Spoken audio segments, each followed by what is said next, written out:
In the flaming sky, Shen Beiwei touches my lips and my entire body burns to ashes. My weightless soul evaporates and floats high in the air. I watch this crazy picture with wide eyes, being absolutely helpless. At this very moment, I belong entirely to Shen Beiwei, body and soul. The memory of a past life emerges into consciousness with frightening clarity. Then I left, lamenting my broken hopes, and Shen Beiwei and I trudged through the pitch darkness. After our wedding, he treated me incredibly tenderly, and I became genuinely attached to him. I wanted to appear independent because he could never belong to me completely. Incidentally, I mentioned that I was madly in love with elite supercars of a certain brand. The very next day, the desired car was waiting for me right at my doorstep. Even when I was struck down by a serious illness, he didn't move a step away from my window all night long. And yet deep down, I hated him. I often disappeared into bars looking for that fatal girl, deliberately irritating him. It got to the point that I listened to Kingmei Jiang Minju's music. I even ran away with him, sincerely believing in his feelings, although Jiang Minju didn't love me at all. All his desperate attempts to win my trust were just a lie. In fact, behind this was Jiang Jiayu's long-standing revenge against the Shen family. One day I was kidnapped by unknown persons. Blackmailing Shen Beiwei with my worthless life, they pressured him every single day. The criminals demanded that Lin Ping'an be killed, but Shen Beiwei did not give in to the threats. Instead, he cold-bloodedly cut off his finger and methodically sent them to me every day. On the 10th day, when the courier delivered the last bloody finger, my psyche completely collapsed. I couldn't allow Shen Beiwei to do crazy things for me anymore. In despair, I bit my tongue and took my own life, leaving my soul devastated.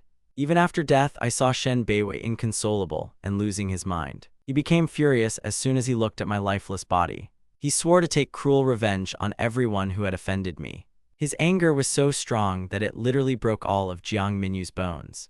I listened to the desperate cries for mercy from my tormentor. In the end, the traitor's fate was sealed, and he fled from the Kaienyi clan. Along the way, he left the entire powerful Shen clan. My mortal body was completely reduced to ashes in that terrible fire. Among the flames, he kissed my lips sincerely for the last time. The quiet sound of that farewell kiss brought me the peace I longed for. If there is rebirth in this universe, will you be able to truly love me even in the next life? Flashed through his mind as the fire consumed him. I was still floating like a disembodied shadow in the sky. Seeing a usually merciless man crying finally brought my vision to light. At that moment, the whole deep sea of his hidden feelings reached me. Opening my eyes, I suddenly felt like I was born again. Fate gave me a second chance in the very first year of my marriage with Shen Beiwei. I felt incredibly happy and ready for any crazy thing. This time, tears of genuine relief flowed from my eyes. I swear I really love Shen Beiwei now. Without any further hesitation, I immediately deleted all of Jiang Minju's contacts. Now I personally prepare breakfast for my Shen Beiwei every morning. In the evenings, I patiently wait for him to come home from work until late at night, surrounded by his care and devotion. But for some reason, he himself had subtly changed. He doesn't spoil me like he used to and often spends the night away from home. Not only did he distance himself from me, but he also brought some college student into the house. Not long ago, his new lover urgently needed a complex operation and a donor organ. For this, Shen Beiwei crossed all boundaries. He even strapped my own mother to the operating table. On the day of this terrible operation, I was kneeling right on the cold ground. A splitting headache and a locked dark room became my punishment. After 3 agonizing days, the operation was finally successful. Shen Beiwei appeared before me in all his glory. There was only icy indifference in his eyes, as if I were a stranger to him. Everything went well, he said indifferently. I told people to look after your mother, and I will stay in the hospital with Gu Li. And he added that he would not return. I looked at this man who used to carry me in his arms. Unable to bear it any longer, I called out to Shen Beiwei in a broken, hoarse voice just before he left. Didn't you love me madly? Why is there no feeling left in your heart for me now? He only nodded briefly in response, not even deigning to tell me that we were just strangers. Was all my past love just an illusion? He slammed the door goodbye and left me sitting on the icy floor. Did he really never love me? But how is this possible? Because in his past life he idolized me, and now he abandoned me to save the life of his new favorite. Faced with blackmail and threats to her mother's life, I realized that since I had become a burden to him, the best thing I can do is let him go. Gathering my last bits of strength, I rose from my knees, determined to fulfill his every will. Step by step, I made my way to the hospital, feeling completely exhausted. Quietly opening the door to the room, I saw that my mother was still fast asleep. Her face was frighteningly pale, and her breathing through the oxygen mask was weak and measured. I stood frozen by the bed, looking at her emaciated body in a hospital gown. A bitter lump stuck in my throat, preventing me from saying a word.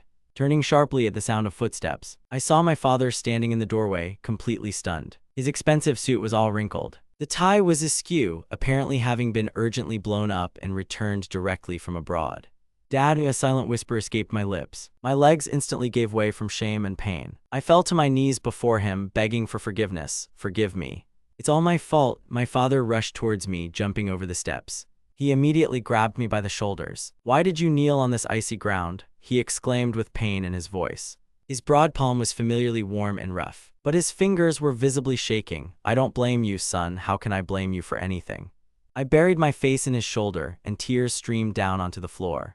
My father sighed heavily and patted me on the back consolingly. After all, everyone knew very well how desperately Shen Beiwei was pursuing me. He swore eternal love for so many years. There was complete confusion in his voice.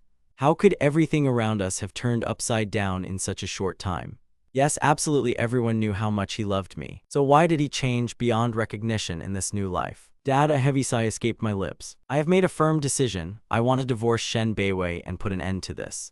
Besides, our family business is gradually moving abroad. Now let's just get out of here." The father was silent for a while, lost in his thoughts. His gaze darted between my mother, lying on the bed, and me. After a long minute, he said quietly, "Don't you love him at all?" I clenched my fists tightly. My nails dug into my palms until they bled, but I didn't even feel any pain. My body felt numb and there was a void inside. My voice sounded thin and helpless, like a torn leaf. He shivered slightly in the cool air. "How can I continue to cling to this love when my mother's life is at stake?" The father froze for a moment and then sighed heavily and resignedly. It seemed that at that moment, he finally made the most difficult decision of his life. "Okay, if that's the case, we'll all leave together." He patted me gently on the shoulder, trying to support me. "Go fill out the hospital discharge paperwork and I'll take care of the rest." I nodded, feeling my eyes sting again. Turning around, I slowly walked out of the hospital room. All the bureaucratic formalities went through surprisingly quickly this time. When I stepped outside, the bright midday sunlight cut painfully into my eyes. I stopped at the very edge of the sidewalk, waiting for a taxi.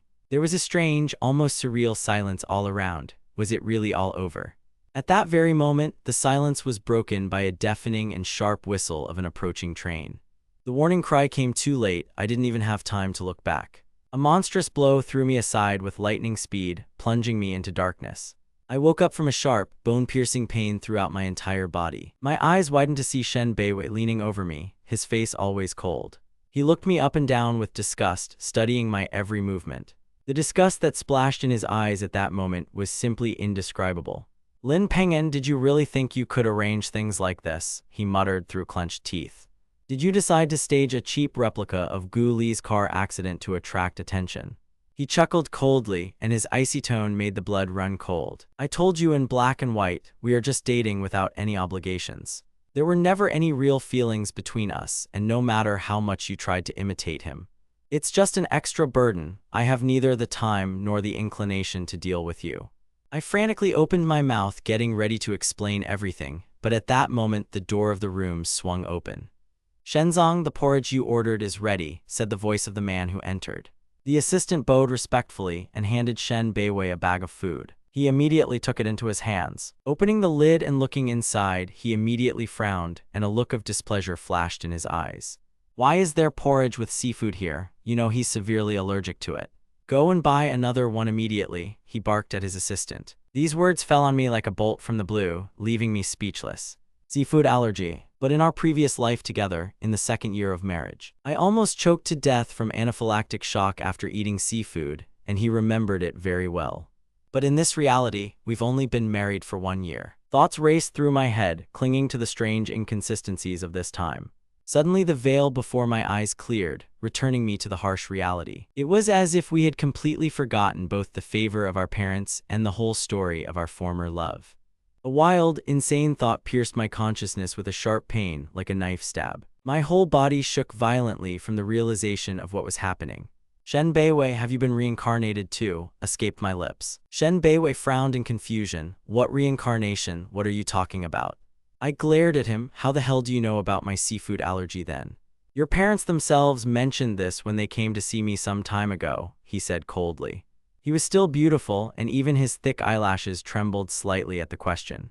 I just wanted to show you basic politeness, nothing more." Remembering that old notebook where he meticulously wrote down all my preferences and habits from my past life, I smiled bitterly. "I just skimmed through it a couple of times," he added dryly. His confused and incoherent explanations were even more jarring. This falsehood made me feel unbearably painful. Had I really just been winding myself up all this time? At that moment, the door of the room swung open with a jolt. "Mr. Shen, Mr. Gu has woken up and is calling for you right now," the nurse blurted out in alarm. Shen Beiwei's face instantly changed. All his thoughts were already far away from here. He didn't even bother to give me a parting glance. After lying alone in the hospital for another 3 days, I still didn't receive a single visit from him. The nurse merely peered methodically into the room, reminding us of the cold hospital regime. It seemed as if even the walls of the room were silently mocking my pitiful situation. On the 4th day, early in the morning, I completed all the documents for discharge on my own, without anyone's help. All necessary immigration formalities and flights were fully prepared. There was literally one step left before the final break. Sitting at the table in silence, I methodically, point by point, drew up the official divorce agreement.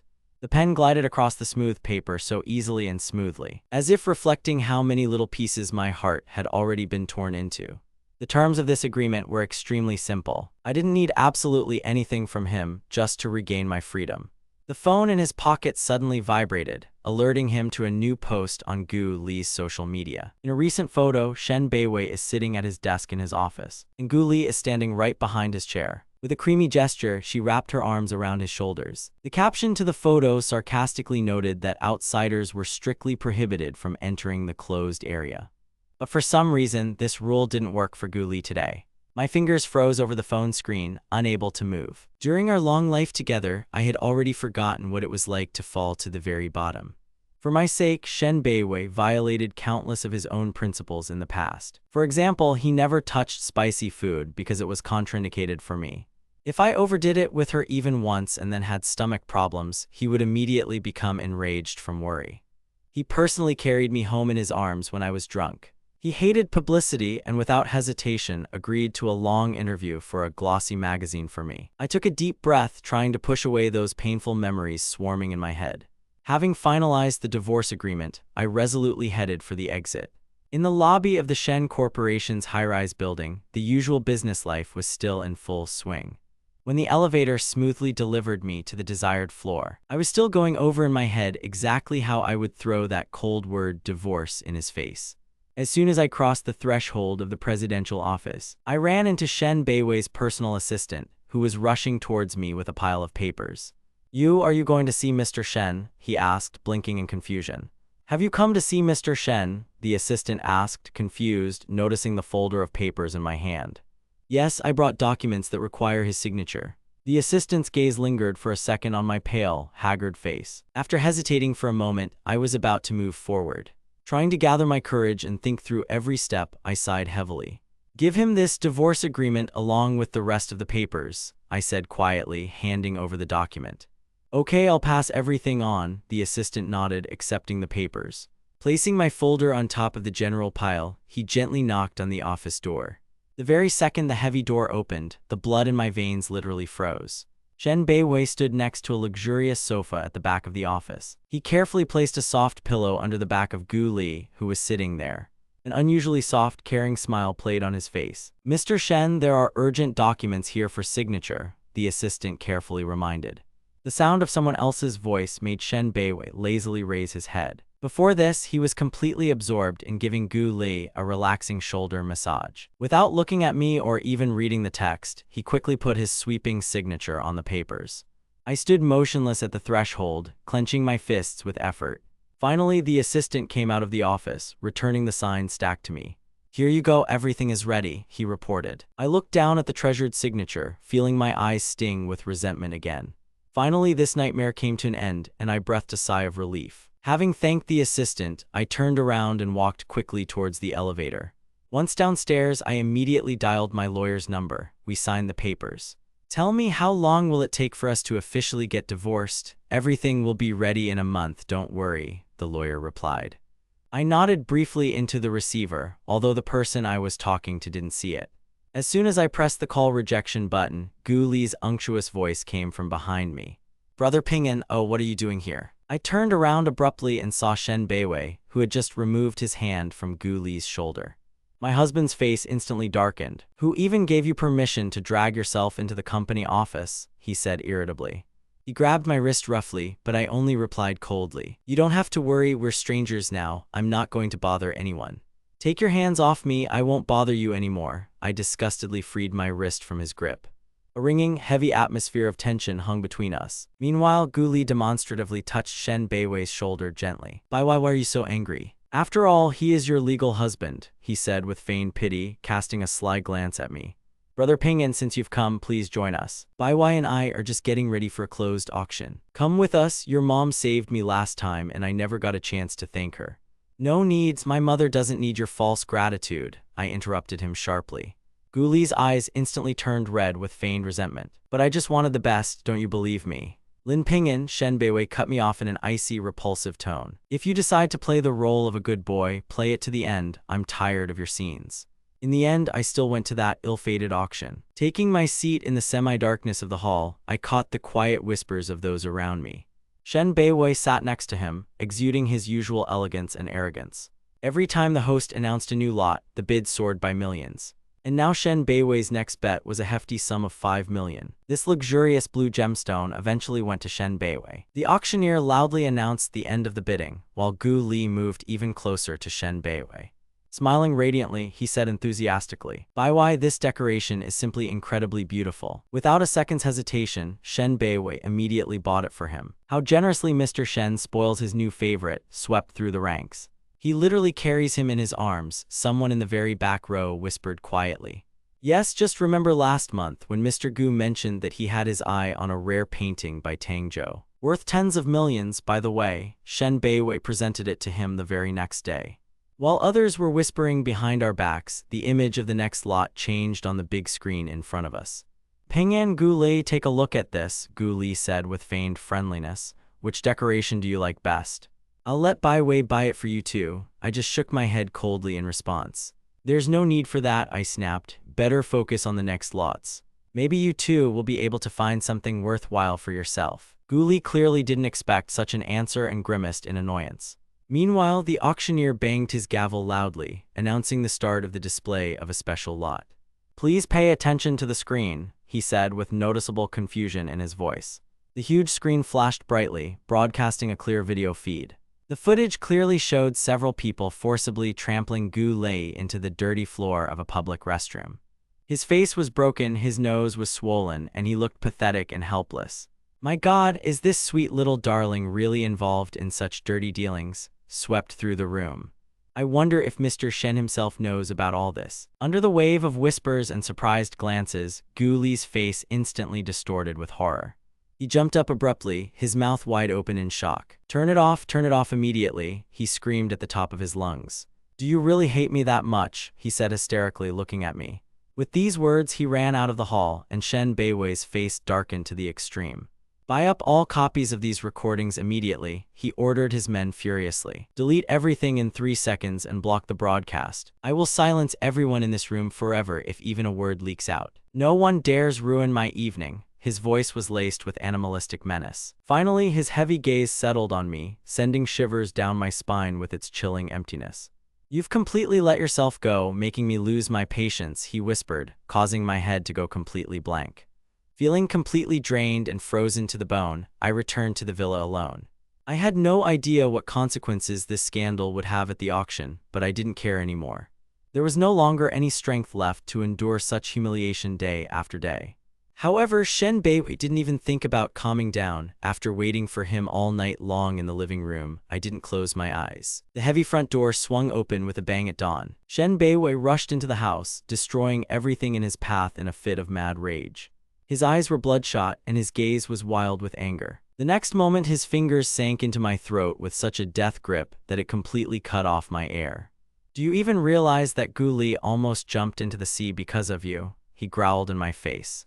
If my people hadn't arrived in time, he would have choked and died by now, but it wasn't me, I swear I didn't post those photos, I wheezed, trying to justify myself. Due to lack of air, I could barely open my lips. Not you, he asked with a dark grin but did not loosen his grip. And did my words have any meaning for him? Everything inside collapsed, leaving only a bitter emptiness as Shen Beiwei continued to pour out his cold hatred. We agreed in black and white, we are just lovers without obligations, he emphasized each word. So why the hell do you dare raise your hand against my truly beloved person for the third time? The price was too high, cutting through me like a sharp knife. My heart was breaking with pain, because in my past life he protected me in exactly the same way. Then he said to everyone with fury in his voice, "Who dares lay a finger on Lin Ping'an, I'll wipe out his entire family." But now the very person he guards with such zealous care is completely different. "Lin Ping'an, get ready and go to the hospital immediately," he demanded. "You must personally apologize to Gu Li." My eyes were red from the tears that had welled up, but I looked at him with stubborn determination. I didn't do anything wrong, but this endless injustice made me feel discouraged. Shen Beiwei chuckled coldly at my silence and nodded to the bodyguards, who immediately grabbed me. "Get him out of my sight," he said without even turning his head. When did it all go wrong? When did I make the mistake that caused him to change so much? They dragged me to the elevator, but I still couldn't tear my piercing gaze away from him. In order to make me bow my head to Goulet, he did not hesitate to order the use of force on me. Before I could come to my senses, I was thrown onto a cold couch in the basement. The bodyguards tied my hands and legs tightly with leather straps. One of them tightened his belts, chuckled contemptuously, and flicked the switch. A wild electric shock instantly shot through my entire body, causing me to writhe in convulsions. The pain threw me sharply back, pressing me into the tight upholstery. I bit my lip until it bled, and my mouth immediately smelled distinctly of iron. Seeing my persistence, the executioner silently pressed the button, increasing the current flow. The sensation could only be compared to a hot needle being slowly driven straight into the blood vessels. Hellish pain rolled in waves from the tips of the fingers to the very heart. A strangled wheeze mixed with a trickle of blood escaped from his parched throat. My teeth and lips were completely stained with the crimson liquid. With the last of my strength, I shook my head, and my hair, wet with sweat, stuck to my pale face. I didn't do anything wrong, so why should I apologize? A new discharge struck with redoubled force, shutting off the last of his thoughts. Everything swam before my eyes, drowning in a black haze. The exhausted muscles completely stopped obeying my will. Third, fourth, fifth, the count of blows has long been lost. "Enough, I beg you, stop," flashed through my mind. In the end, I couldn't bear it any longer and cried bitterly from helplessness.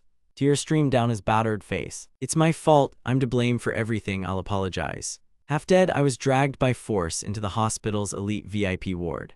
Only after going through this hell did I finally understand the full bitterness of my situation and formally acknowledge the mistake. Shen Beiwei sat by the hospital bed, giving me an icy, disdainful look. My legs were completely unresponsive after the abuse I had endured. Every movement was followed by a wild pain in the muscles, as if a knife had been passed through them. Grasping the cold wall, I forced myself to stand up straight. The world before my eyes continued to spin in the darkness. "Forgive me," a pitiful hoarse whisper escaped my bitten lips. "I shouldn't have irritated you with my presence and spoiled your mood." I leaned weakly against the edge of the bed, frightening those around me with my deathly pallor.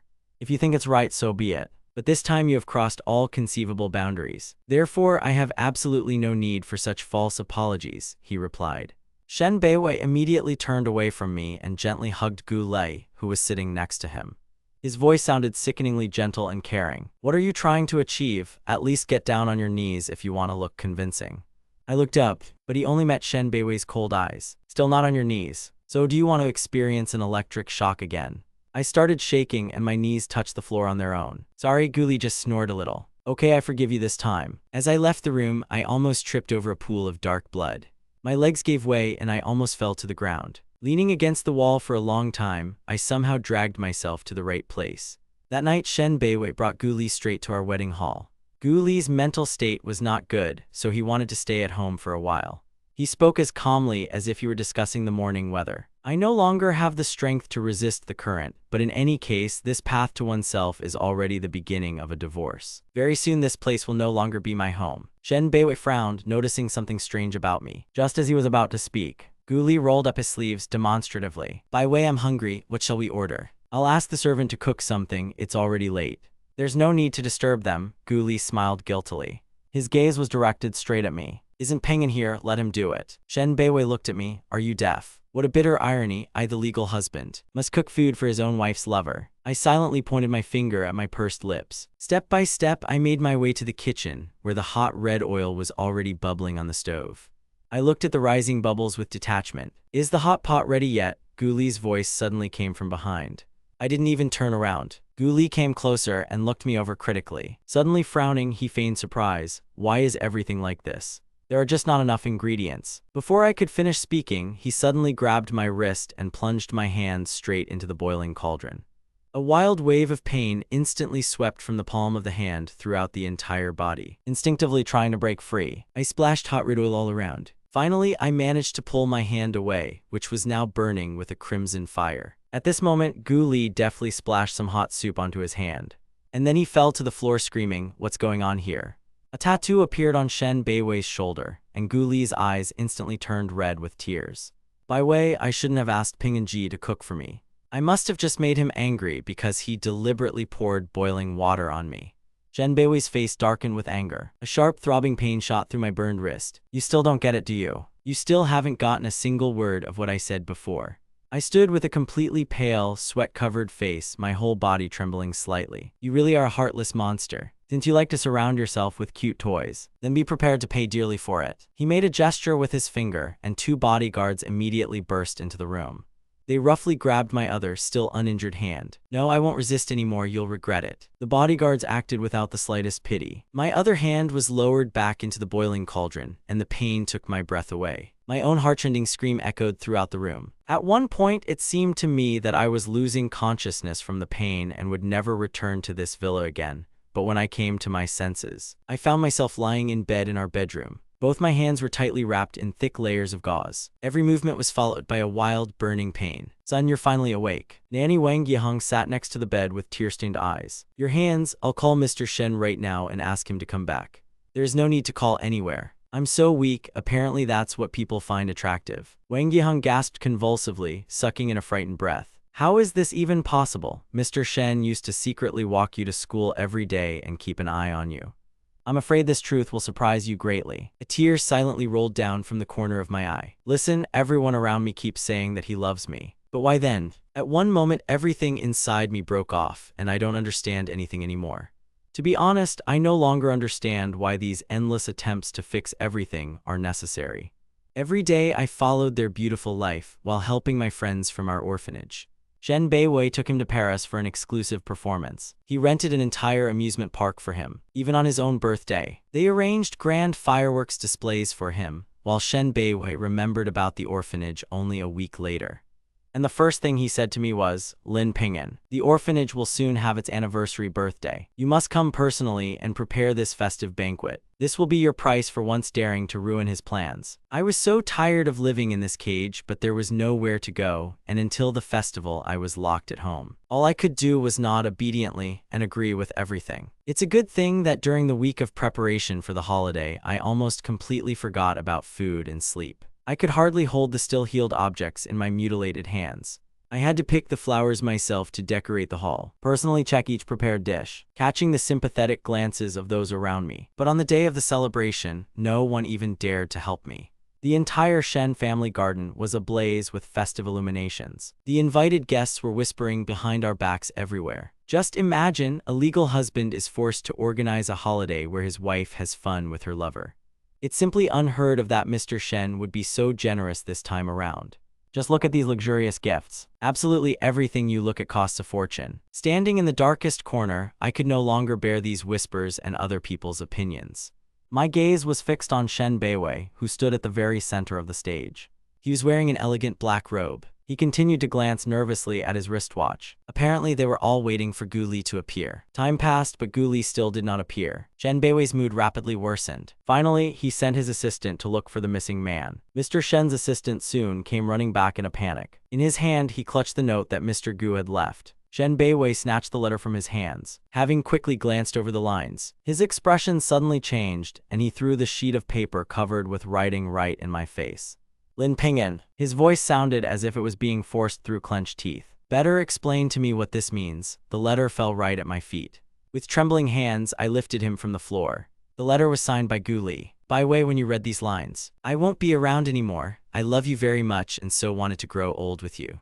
but Lin Pingyan threatened to kill my parents, so I had to leave. From this moment on, we will never see each other again. It wasn't me, the only thing I did was return him the letter from his mother. I've never done anything like this, I cried out in despair, knowing they wouldn't believe me anyway. Shen Beiwei grabbed my throat with a death grip. I have had many trials in my life, but this one surpassed them all. There was a catastrophic lack of air, but I was determined to look him straight in the eyes. What's the truth, I have no idea. But Shen Beiwei was deaf to the excuses, firmly convinced that it was I who had survived Gu Li. Wanting to avenge him and drive me to the very bottom, he ordered my elderly parents to be tied up on the roof of an abandoned building. Two helpless old men hung high above the ground. Their lives hung literally on one thin rope. Dad, Mom, I didn't expect this turn of events at all. His obsession with Gu Li went so far that because of this madness, my parents could now die. My voice broke into tears. I really don't know anything about it, honestly. I had no idea when Gu Li left Shen Beiwei. Please, I beg you, let my parents go, let them go. They are not guilty of anything, absolutely not of anything. Shen Beiwei only laughed coldly in response. He raised his hand, giving an inhuman order, and the bodyguard immediately rushed forward with a dagger. A commotion ensued. The blade was raised over the taut rope. No, the sharp knife easily cut along the grain. The sound of cutting metal echoed in my ears worse than the scraping of a dull blade, driving me crazy. I really sincerely didn't do any of this. Exhausted, I fell to my knees, almost hitting my forehead on the ground. I frantically grabbed my back with my hand, trying to cope with the pain. My gaze glazed over, and I swear, at that moment I had absolutely no idea what was happening. Should I have just kicked him out? But I couldn't just die like that. Wasn't my life worth anything? Luckily, at the last moment, the bodyguard abruptly removed the knife. I so wanted to look into her eyes at that very moment when the blade touched the rope. I felt as helpless next to her as I did next to that cold and heartless woman. She was the one who broke my heart in my past life. And at that moment, when the rope was about to break under the tension, another bodyguard quickly appeared in the doorway. Mr. Shen just found Mr. Gu at the airport. Hearing this, Shen Beiwei immediately let go of me and ran out without even looking back, and the rest of the bodyguards quickly rushed to lift my parents. Literally, the last thread remained from the thick rope, resembling a fragile necklace. I rolled over onto my side, leaning on the belt, and convulsively touched the cold hands of my father and mother, before I finally allowed myself to cry out loud. Mom, oh my God, the scar on her wrist. The skin on my father's back was scraped off by the rough concrete wall. This picture cut my heart sharper than any knife. My poor mother was crying bitterly in the ambulance. She cried without stopping, clumsily wiping away her tears and trying to find at least some support. He used to get so upset over every broken finger of mine, but now. At that moment, my eyes turned red with anger and pain, but I held back from howling. An ambulance, sirens blaring, sped through the dark night. I sat in the hospital corridor, my hands clasped together painfully. The doctor reassured me, saying that my parents had escaped with only a severe fright and shock. I seemed to be relatively okay too, so I took a deep breath and closed the door to the room. But at that very moment, panic screams and crying were heard from the other end of the corridor. I looked up and saw medical staff rolling an emergency bed towards the wards at full speed.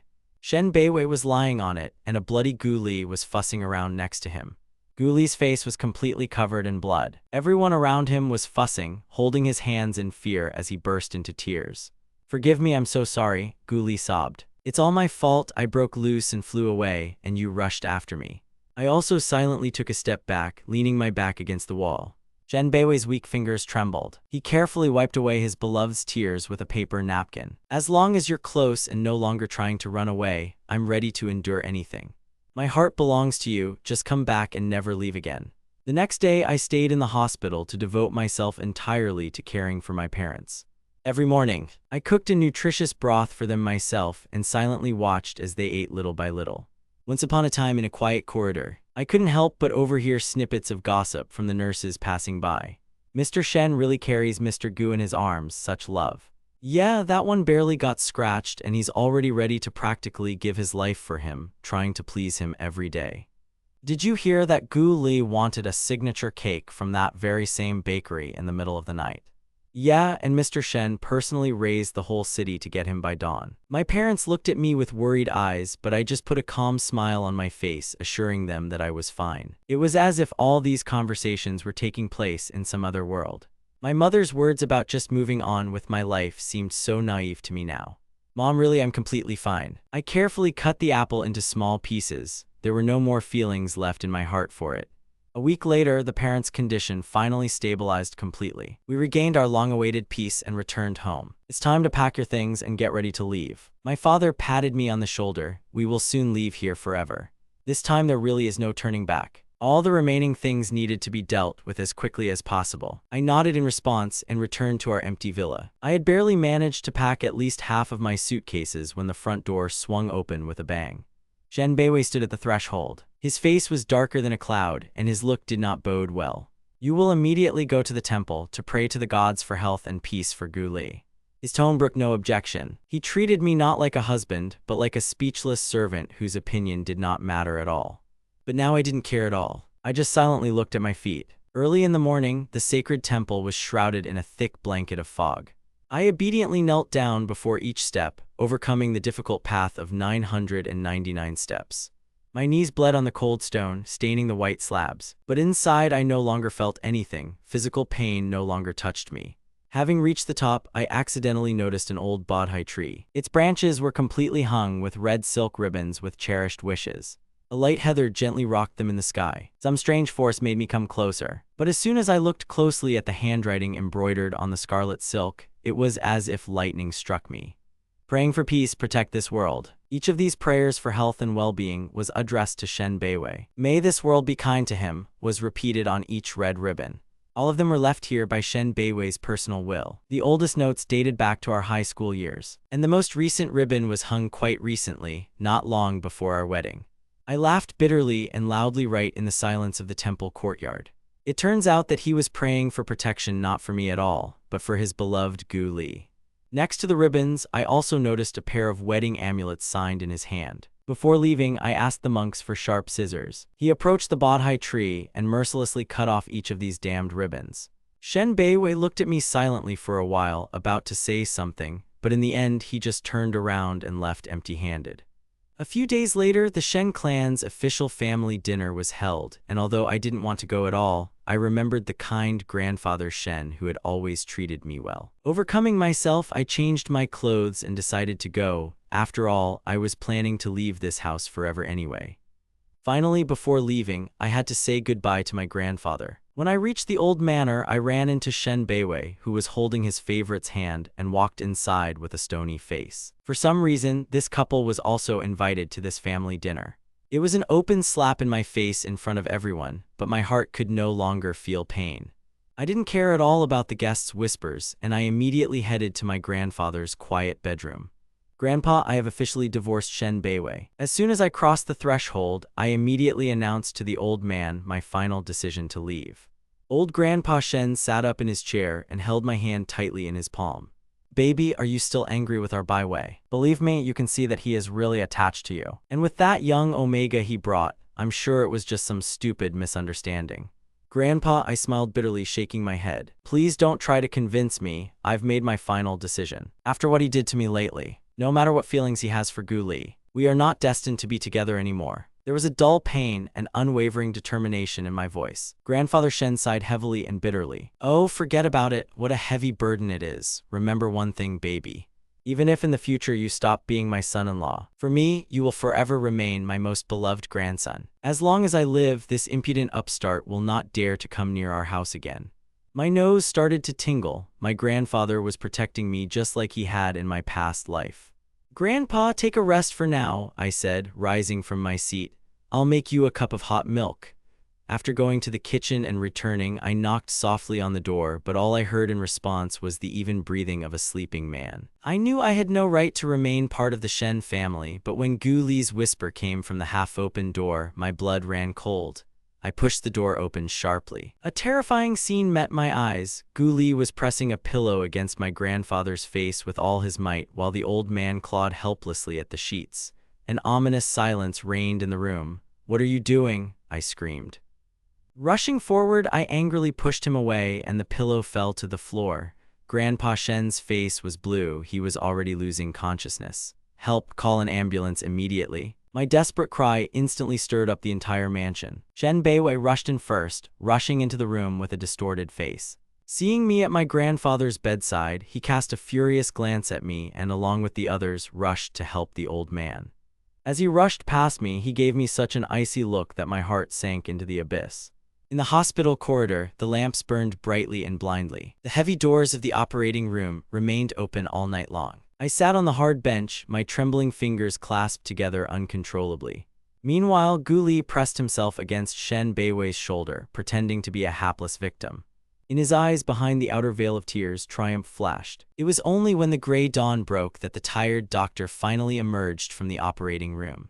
"Mr. Shen, the old man has been without oxygen for too long. There is a huge risk that he will remain in a vegetative state forever."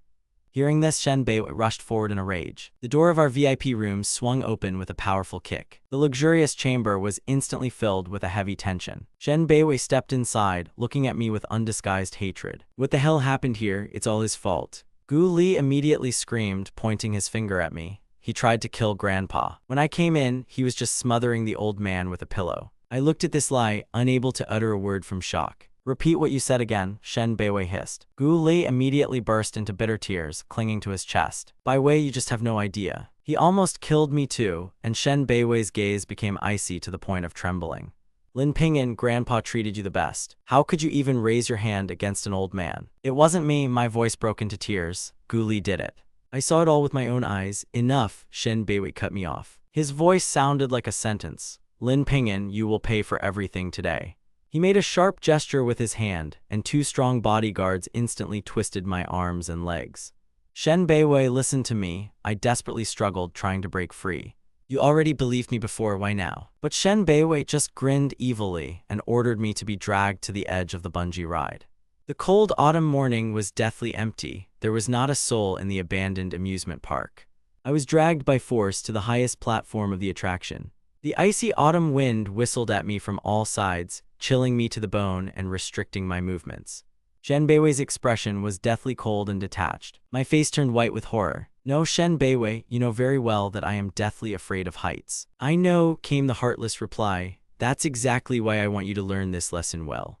Shen Beiwei personally came over and tightened my seat belts. "Well, when will you finally admit your guilt? How long will you persist?" The platform with the mechanism slowly began to creep upward. I closed my eyes as tightly as I could. When the lift reached its highest point, I was already shaking with the strongest chills, like an aspen leaf in the wind. The mechanism fell down with a sharp screeching sound, and the terrible change in altitude almost stopped my heart. I started to scream, but my voice and tears instantly disappeared into the night air. After 3 terrifying jerks above the ground, the ride finally came to a stop. When they brought me down, I was already unconscious, and my lips were bitten until they bled from pain and fear. "You still haven't come to your senses and haven't understood anything." Shen Beiwei looked down at me with absolute disdain. I opened my lips with difficulty and suddenly spat a mouthful of scarlet blood onto the ground.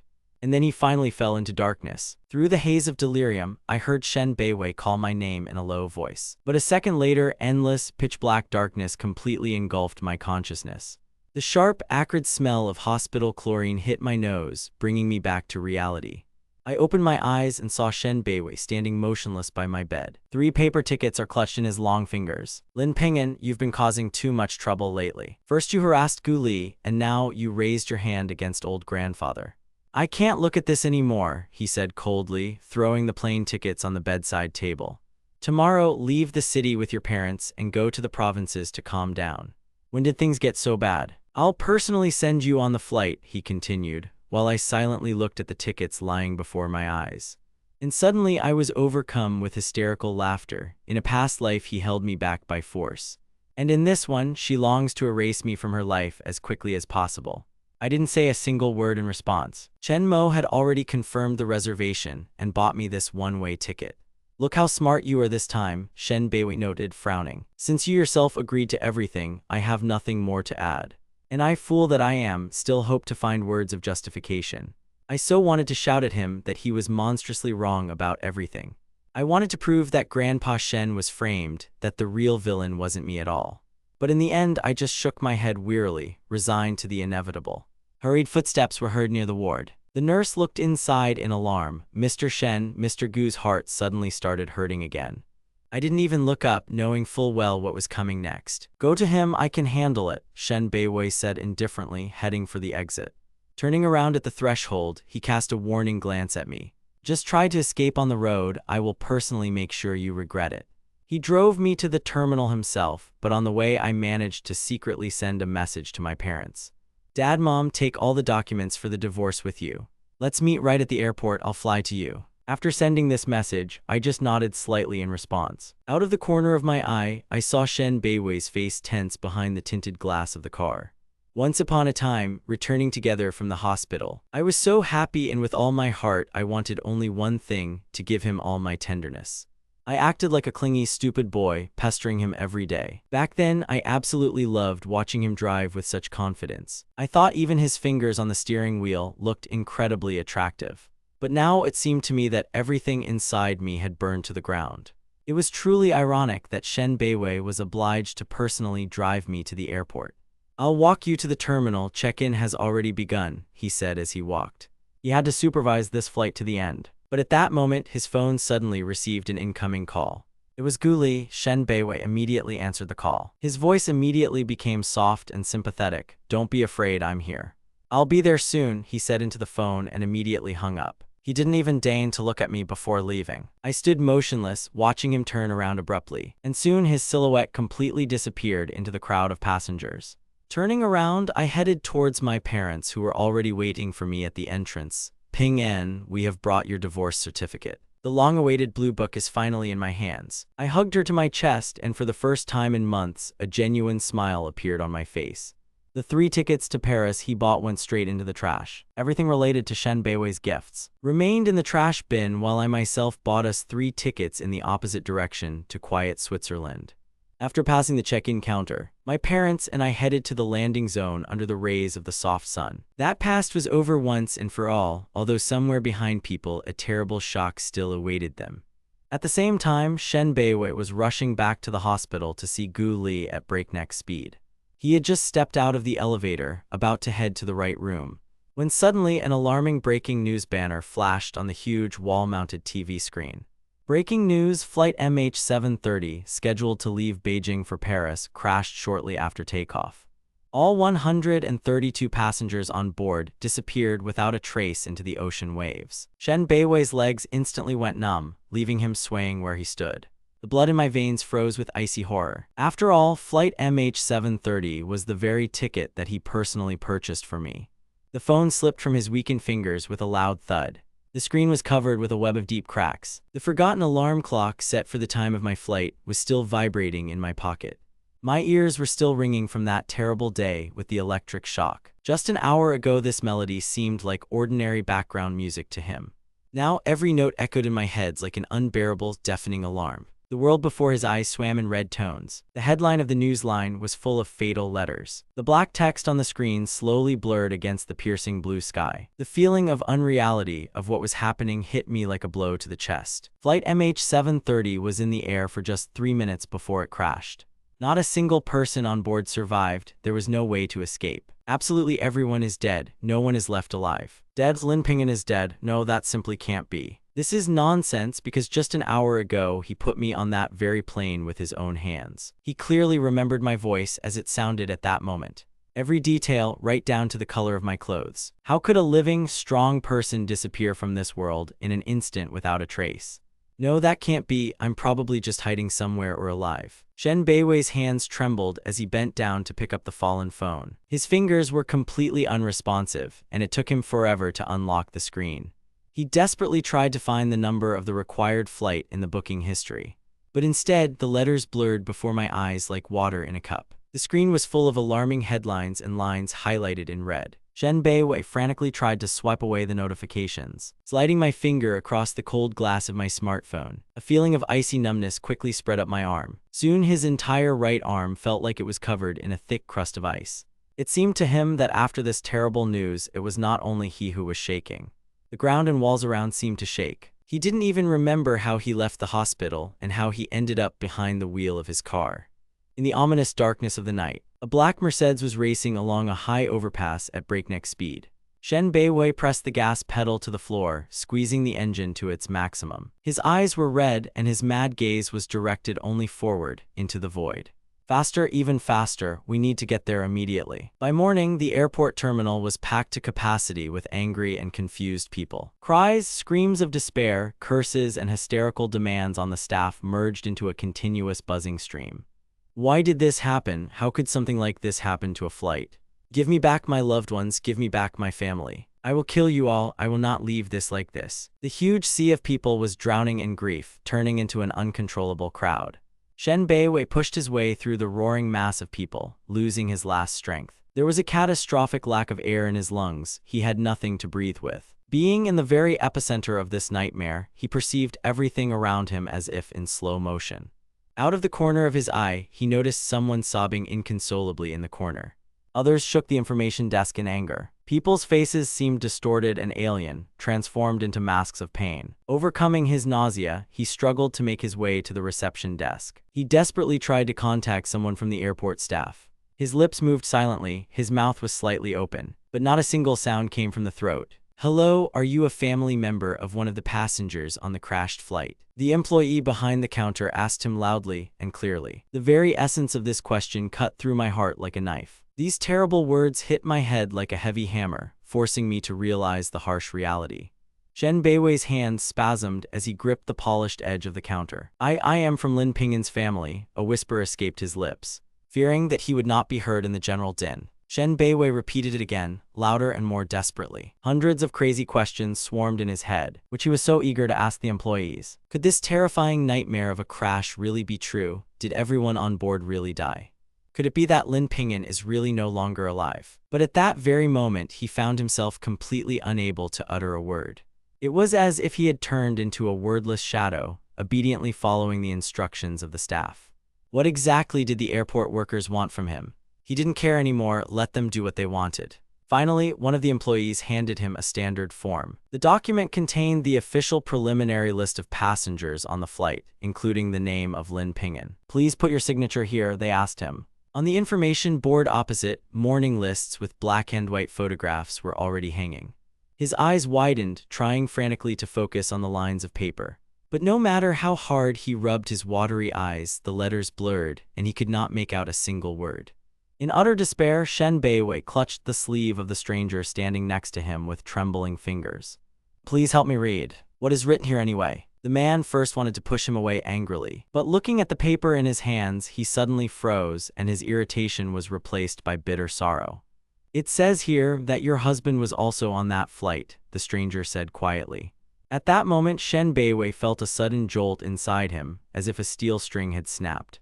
Hot salty moisture clouded my eyes, dripping onto the paper. These terrible words were burned like a hot iron into his mind. The pain burned from within him, making it impossible to breathe. Shen Beiwei staggered and began to slowly retreat back. He tripped over the edge of the bench and fell straight to the floor, completely exhausted. A dull, inhuman sound, like the cry of a wounded animal, came from his chest. This eerie, piercing groan echoed throughout the empty space, reflecting the full depth of the grief that had befallen him. Everything that happened next seemed like some kind of nightmare, devoid of reality, to Shen Beiwei.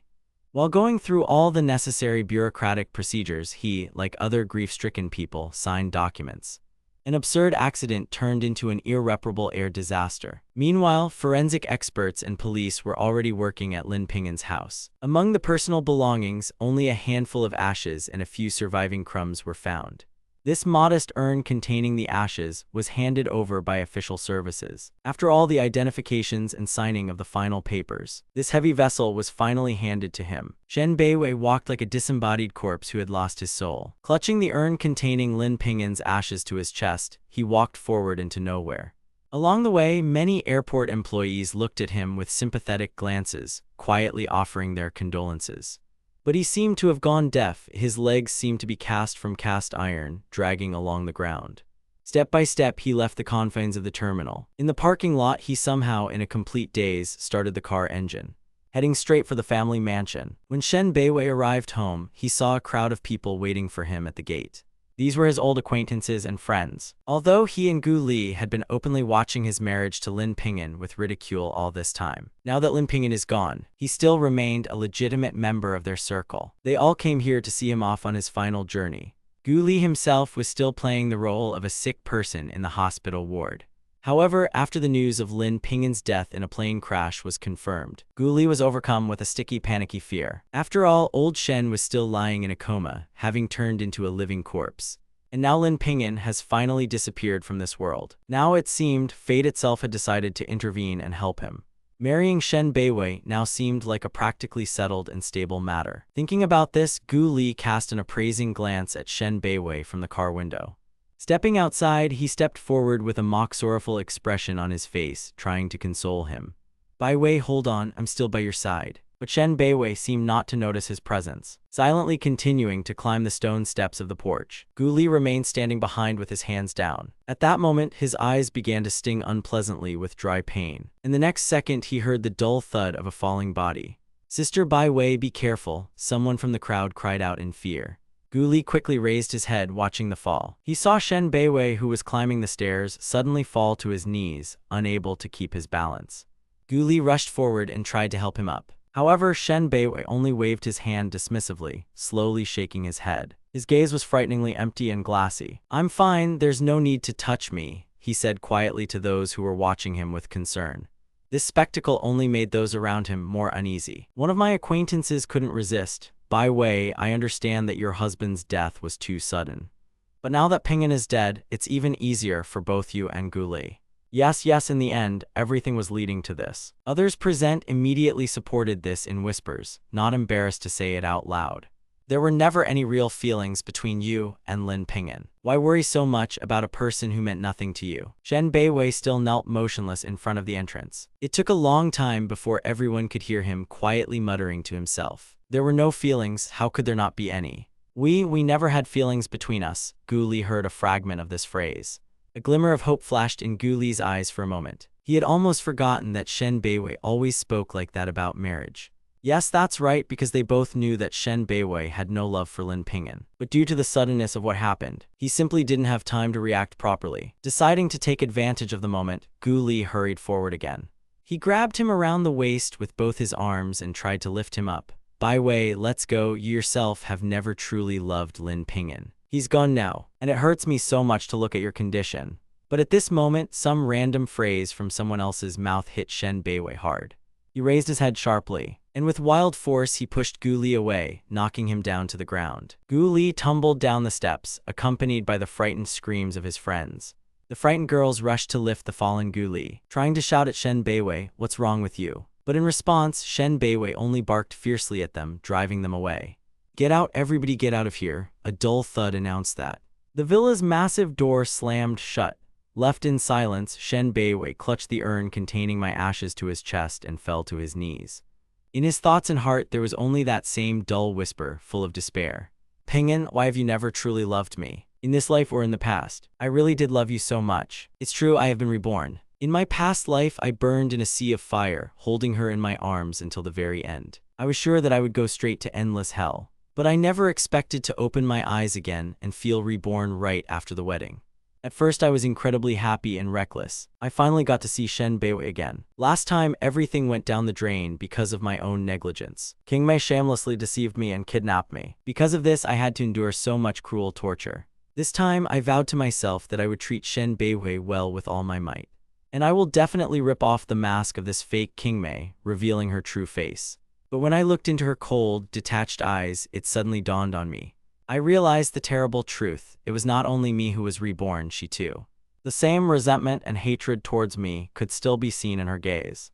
And yet Shen Beiwei is incredibly dear to me. I have loved her for 2 lifetimes. Why can't I still get her to look back at me? And then something changed in my secret plan. Shen Beiwei mentally forced herself to give up her previous love for me, just like I once tried to drown out my feelings. Now she is cold to me, and her goal is extremely simple. She just wants me to come to her and confess first, so that I could feel on my own skin how important her love is to me. And if I finally get smart and wake up, once we realize how much we must love and cherish her, then we can live happily ever after.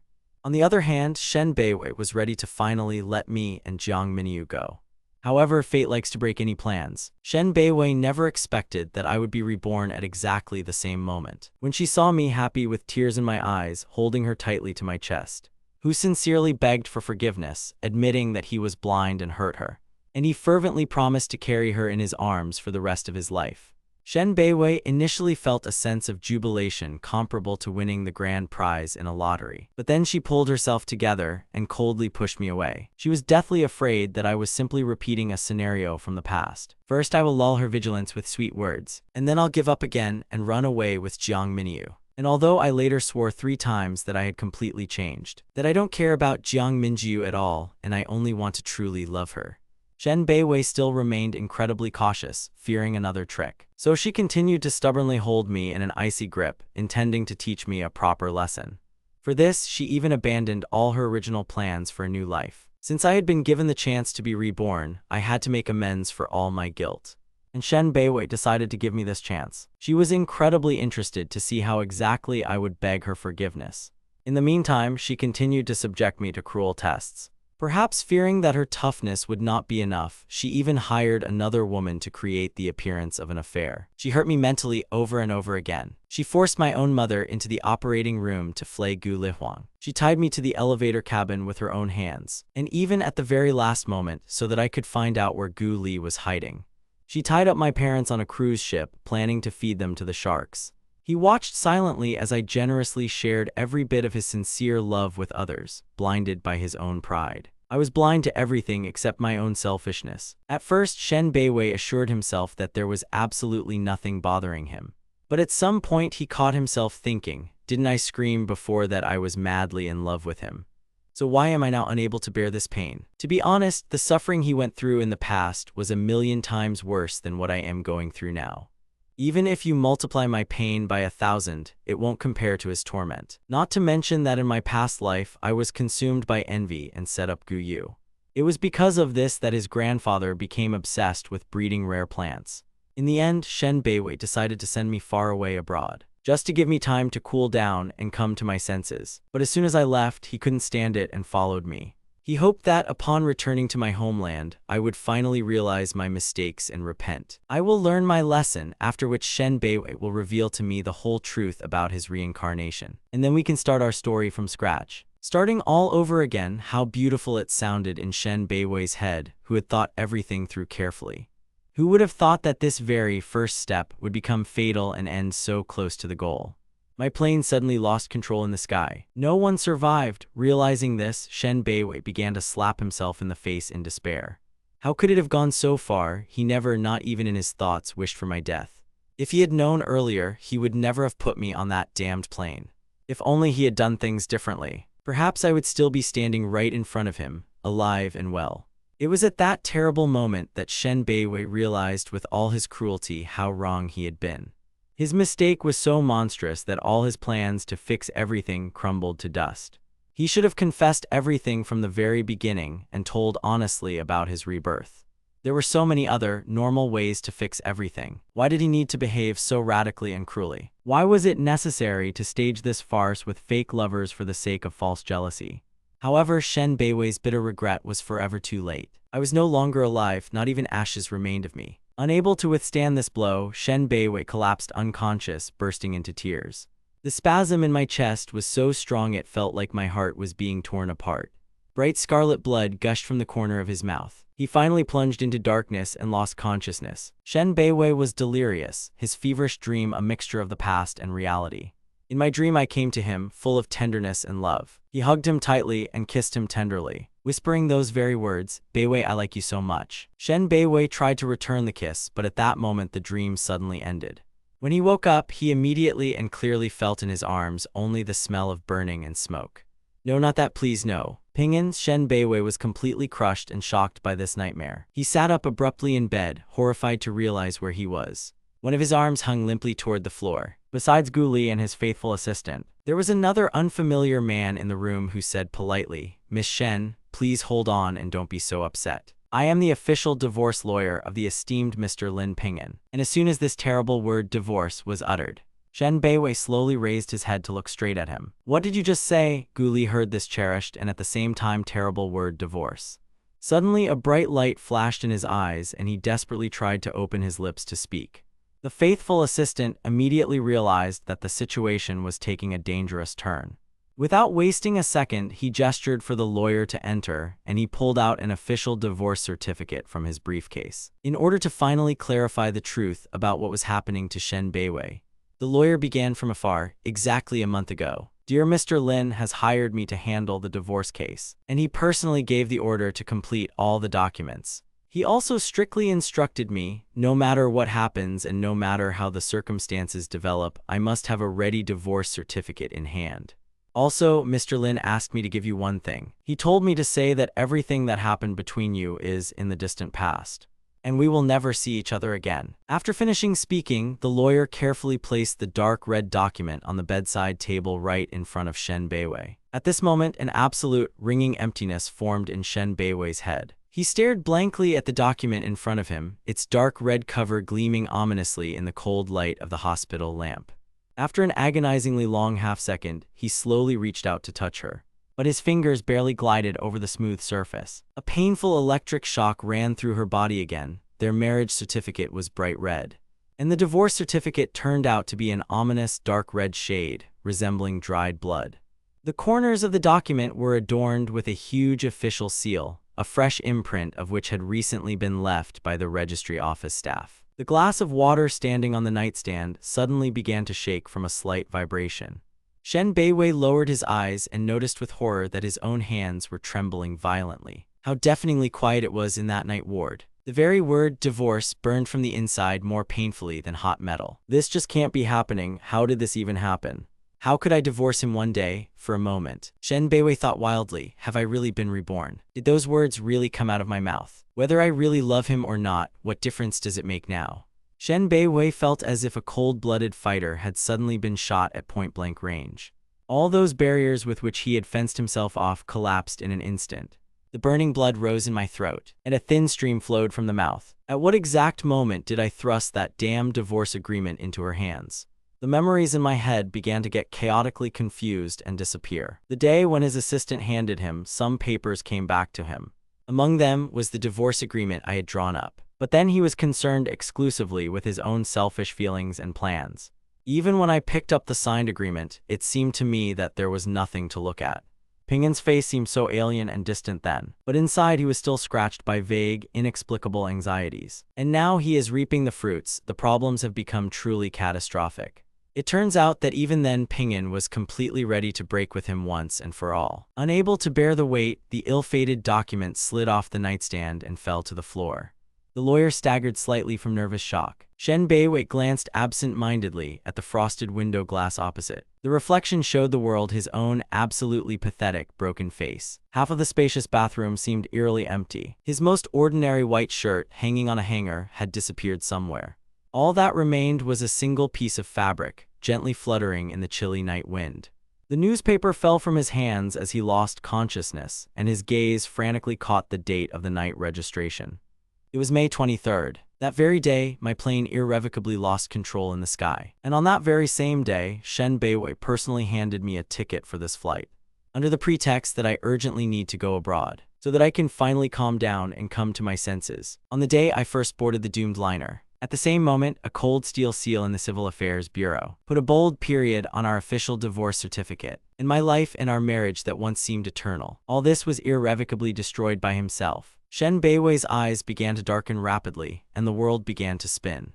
The divorce certificate seemed to him like a white-hot piece of iron burning through his retina. His heart was gripped by unbearable pain, and only now did it dawn on him, I'm dead.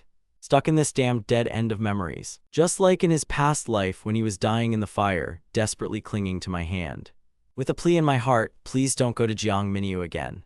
Shen Beiwei's throat was once again burned by the acrid metallic taste. Dark blood gushed from the corners of his mouth again. The impenetrable darkness finally closed before my eyes. Suddenly in this frightening darkness, the ominous rustle of the surf could be heard, chilling to the very bones. And the date on that damned document sounded like an alarm in my head. May 23, 2025. Only 23 days. And he lost me again forever. 3 days later, under a leaden sky, in a shroud of thick fog and pouring rain. A black umbrella with a square frame hung over him like a cramped prison cell. The divorce certificate hidden in the inside pocket of Shen Beiwei's coat became soaked in the rain. The ink of the signatures spread and dissolved in the streams of water. Shen Beiwei stared blankly at my photo attached to the cold tombstone. This whole crazy chain of fatal errors kept playing over and over again in his head. He personally collected my ashes from the black hearse, step by step climbing the winding mountain road to the lonely cemetery. Two-tiered funeral urn. He slowly and carefully poured the remains of my ashes into it. Then he scooped up a handful of damp earth with both hands, and carefully, layer by layer, he covered it with my ashes. Finally, he took a step back with a heavy heart, watching the workers pour cement all over it, cutting it off from my ashes forever. Shen Beiwei slowly knelt down on the wet ground, trying to wipe my tombstone with trembling fingers, but his fingers slid only over empty, mercilessly cold stone. Mentally returning to that distant year when I turned 18. That day, Shen Beiwei noticed me for the first time amid the bustle of the university campus.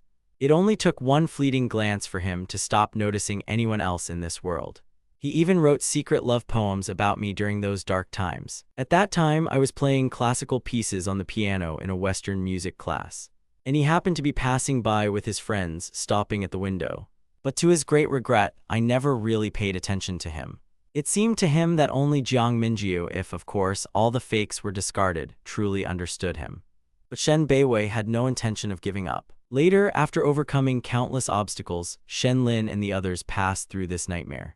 He married the man he truly loved. Shen Beiwei vowed to himself that in this new life he would make every effort to surround me with care and raise me anew. However, in my eyes at that time, there was only one Jiang Minjiu. He worked hard, overcoming unimaginable difficulties along the way. Finally, my turn came, and we both got a chance to be reborn. It was a rebirth of two souls between whom there was still hope for dialogue. But because of his blind egoism, I found myself in a complete dead end. In the end, he himself destroyed me, and the light in Shen Beiwei's eyes finally went out, plunging into darkness. He was reborn again, right after he hugged me, burning in the fire. If he dies right here in front of my grave, will he be able to be reborn again? Will he be able to bring me back? Lost in these heavy thoughts, Shen Beiwei, like a helpless puppet, slowly pulled out a sharp knife from his coat pocket. And he slowly directed the tip straight towards his heart. At the very moment when he was about to plunge the blade into his chest, a sharp and loud telephone ringing rudely interrupted his movements. Madam, the old gentleman suddenly came to his senses. The housekeeper's agitated voice came from the telephone speaker. Suddenly panicking, Shen Beiwei released his fingers and the knife fell to the ground with a clang. Nothing else in the world mattered to him. Forgetting everything, he rushed headlong to the hospital. When he arrived, he found a whole group of confused doctors in Grandpa Shen's room. This is simply a real miracle. The doctors, shocked to the depths of their souls, continued their repeated examination of the old man. Having completed the procedure and making sure that all misunderstandings are left behind, the doctor silently left the room, leaving Shen Beiwei alone with his grandfather. The old man looked at him with a long, heavy gaze. Then he asked in a low voice, "How could this happen?" Shen Beiwei felt as if his heart had been doused with acid. He was in unbearable pain, and his eyes instantly filled with tears. Grandfather Shen is already in his old age. He absolutely must not experience such shocks. At this thought, Shen Beiwei clenched his fists painfully. Gathering his strength, he tried to calm down and tell at least part of the truth, while leaving out the most terrible details about my death. I sent him abroad only because he almost caused trouble last time. As soon as he realizes his mistakes, I will immediately go after him and bring him back. Hearing this, Grandfather Shen became so furious that he had difficulty sitting up in bed. What nonsense, how could Pingyan harm anyone? This is all the work of your fake lover. Grandfather Shen was so overwhelmed with excitement that he began to cough violently. This scared Shen Beiwei to death, who immediately rushed forward, patting the old man on the back. His eyes widened in absolute shock. What did you say? How is this possible? He knew Gu Li's gentle nature very well. Gu Li was one of those people who was afraid of accidentally crushing a bug crawling on the ground. Why would she raise her hand against Grandpa Shen? Grandfather Shen trembled with anger. If you don't believe my words, immediately order the CCTV footage to be retrieved. Camera recordings. Shen Beiwei suddenly remembered everything clearly. Right after that accident with his grandfather, he was also going to check the video archive. But Gu Li, with tears in her eyes, clung to his sleeve, assuring him that he had absolutely nothing to do with it. And at that moment, he was completely blinded by his own anxiety, and he believed every word Gu Li said unconditionally. Now Grandfather Shen again insistently demanded that these records be raised. Although for Shen Beiwei himself, this no longer made any sense after all, even after checking. In his eyes, I still remained the true culprit. Only now I was no longer around, and he became completely indifferent. But grandfather Shen continued to persist with the same fervor. Even if you think I'm biased, I want to hear the truth with my own ears. If you don't check the records right now, I'll get up and go myself. Seeing the old man's unwavering determination, Shen Beiwei hurriedly stopped him, and he immediately gave the order to the guards to return to the villa and urgently retrieve the video archive. However, the housekeeper immediately reported unpleasant news. On the day of the attempt on grandfather's life, the recording from the cameras in the room mysteriously stopped. Shen Beiwei frowned in anger. At that moment, a shadow of some strange suspicion flashed through his mind. Suddenly, a young servant stepped timidly out of the shadows and quietly said, "Mr. Shen, I have another recording saved on my phone." It turned out that on that day, a servant accidentally entered the old man's room to draw the curtains and close the window. But he never expected to witness such a terrible, chilling scene. The terrified boy then hid in a deep closet and secretly filmed what was happening on his phone camera. And the main reason why he still hadn't dared to tell anyone about this was simple fear. He was afraid of incurring Shen Beiwei's anger, and he was mortally afraid of revenge from his beloved Gu Lei. But now that grandfather Shen himself was standing behind him, he finally plucked up the courage to bring the truth out. Shen Beiwei snatched the smartphone from the worker's hands with trembling fingers. And with a trembling movement, he pressed play on the video. It didn't even take a few seconds before. The smart sensor on his wrist detected a sharp jump in his heart rate. The heart rate on the monitor quickly surpassed 120 beats per minute on the phone screen. My grandfather fell asleep peacefully right after we finished talking. But as soon as he closed his eyes, very little time had passed, and a man in a spotless white shirt slipped into the bedroom as silently as a shadow.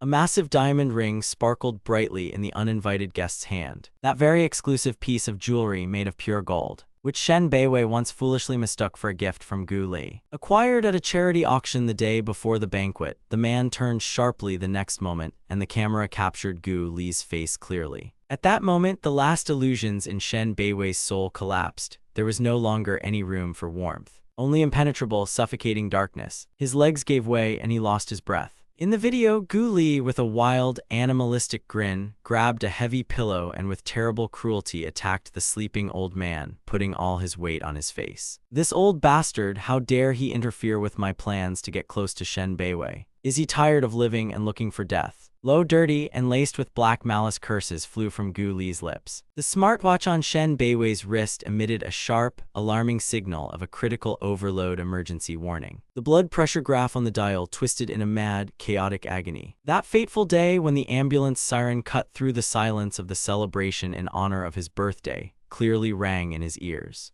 That ruthless monster in human form turned out to be Gu Lei. Shen Beiwei raised his cold, deadly gaze and gave an order. "Call the police immediately," and at that very moment the front door opened, letting in Gu Lei. Shen Beiwei sat motionless on the low sofa directly opposite the entrance. The same horrific recording of his grandfather's murder played on a loop on the TV screen. And on the table in front of the screen, irrefutable evidence was carefully laid out, proving that Gu Lei had cynically set me up. All these collected documents screamed one thing: Shen Beiwei had finally seen the light and learned the whole truth about Gu Lei. About that very cold-blooded killer who took the life of his grandfather. Later, when the assistant gave a full report, Shen Beiwei bitterly realized that Gu Lei was a rotten person from the start. But even in his worst nightmare, he could not imagine how deep this fall went. And when he remembered how much pain and unbearable suffering he caused me, for the sake of such an insignificant and vile creature, his own heart was constricted by a wild, tearing pain. A smartwatch on his wrist. They screamed again, shrilly, warning of danger, warning of a critical condition. But Shen Beiwei sat absolutely silent, turning into a cold stone statue. Frozen on the sofa, he waited calmly for Gu Lei to appear. As Gu Lei stepped into the luxurious villa, he felt a slight but pleasant thrill. Ever since the day I died in the plane crash, Shen Beiwei's attitude towards him suddenly changed. And now his contract has come to an end, and he has been ordered to move out of the villa immediately. This sudden notification from Shen Beiwei caught him off guard. He was not used to this at all, because he had already completely adapted to the shadow in which he lived. The prospect of returning to normal gray life, it seemed to him an absolute, unbearable nightmare. But deep down, Gu Lei tried to calm himself down. He naively thought that Shen Beiwei was going crazy solely because he had lost me. What stupidity, he simply went completely mad with grief. Moreover, in recent months, Shen Beiwei had showered him with mad, blind love. After hurting me so many times for his sake, did Gu Li really believe that Shen Beiwei would just throw him out like that? It will probably take only a little time, and Shen Beiwei will personally come to bring him back to the villa. And indeed, soon after that call, the estate manager personally came to his home to pick him up. At that very moment, Gu Li was triumphant. He was sure Shen Beiwei was simply letting off steam, and that they both finally rethought their true feelings for each other. Isn't this proof that Shen Beiwei truly loves him? Surely this link was just a show to give him a new legend and status. But as soon as Gu Li pushed the heavy door of the living room, how reality hit him with a force he never expected. It wasn't a triumph, but a living hell. Shen Beiwei didn't even bother to look at Gu Li as he entered. His empty gaze was fixed solely on the flickering television screen. Shen Beiwei's voice sounded colder than the icy wind of deep autumn. Gu Li's face instantly turned purple and then suddenly turned white, losing all color. Out of the corner of my eye, I noticed that Shen Beiwei was clutching a piece of paper in his hand. He felt the air around him freeze, turning into a dense, suffocating wall. Beiwei, listen, this is all a dirty lie and a fake. Believe me, I beg you, could I have done such a thing? Despite the fact that irrefutable evidence was broadcast on the screen, Gu Li continued to desperately and blindly deny everything, because he understood perfectly well. As soon as he confesses, all doors will instantly slam shut in front of him, leaving only a dead end. In desperation, Gu Li used his usual trick, which always worked flawlessly on Shen Beiwei. He fell to his knees right in front of Shen Beiwei, his eyes instantly turning red with fake tears. Clutching his hand convulsively, he tried to put on his face the most pitiful and devoted smile of his life. But the next second, he was stunned by the icy answer that was reflected on the man's face. The corners of the scattered documents were sharp, and Gu Li's face instantly distorted with wild fear. Shen Beiwei sent him flying with a powerful kick, and Gu Li fell to the floor with a scream. A terrifying, sinister smile suddenly flashed across Shen Beiwei's lips. He casually stepped over the fallen papers and slowly moved straight towards him. Carefully stepping over his high-heeled shoes, he stepped on the dessert box he had brought with him. Gu Li, you were nothing but a pathetic fake from the very beginning. Why on earth did you think you were the center of the universe and decided that you could do anything? Although no, you're not even a lover. You're just a cheap actor playing a role. He glanced at the dark window pane and narrowed his eyes coldly. Gu Li watched in horror as his own reflection in the darkness of the glass began to slowly melt and crumble. The very image he had been building for years seemed flawless. But at that moment, having caught the first ominous signs of the approaching storm, he was completely at a loss. Shen Beiwei slowly squatted down right in front of the trembling Gu Li, and his fingers closed around his throat with an iron grip, so hard as if he intended to strangle him on the spot. As soon as Shen Beiwei's hands grabbed his neck, Gu Li clearly caught that very familiar perfume of Shen Beiwei, the scent he once adored more than anything in the world. Now this smell seemed to him like the deadly breath of the deepest nightmare.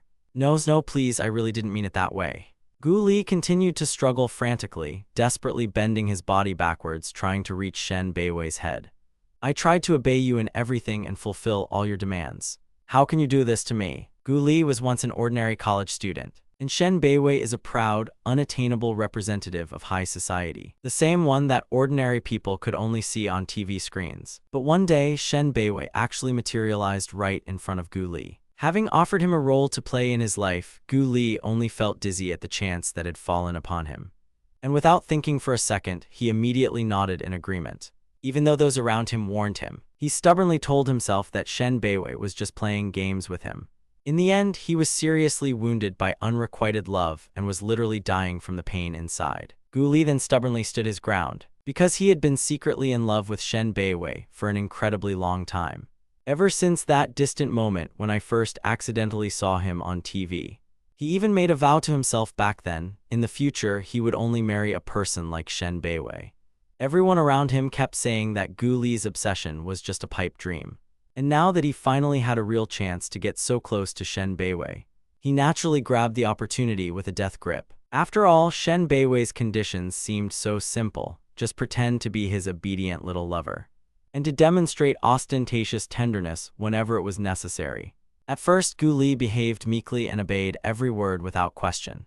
But over time, Shen Beiwei began to treat him more and more gently and attentively. At some point, this ostentatious affection even surpassed what he once felt for me. Because of this, Gu Li's appetite began to grow rapidly. He no longer wanted to remain in the shadow of a despicable and faceless lover. He imagined himself to be the rightful owner and wanted to become his legal husband, claiming the status of the legal spouse of the Shen family. At first, Gu Li only secretly committed minor mischief, creating the atmosphere of tension he needed around me.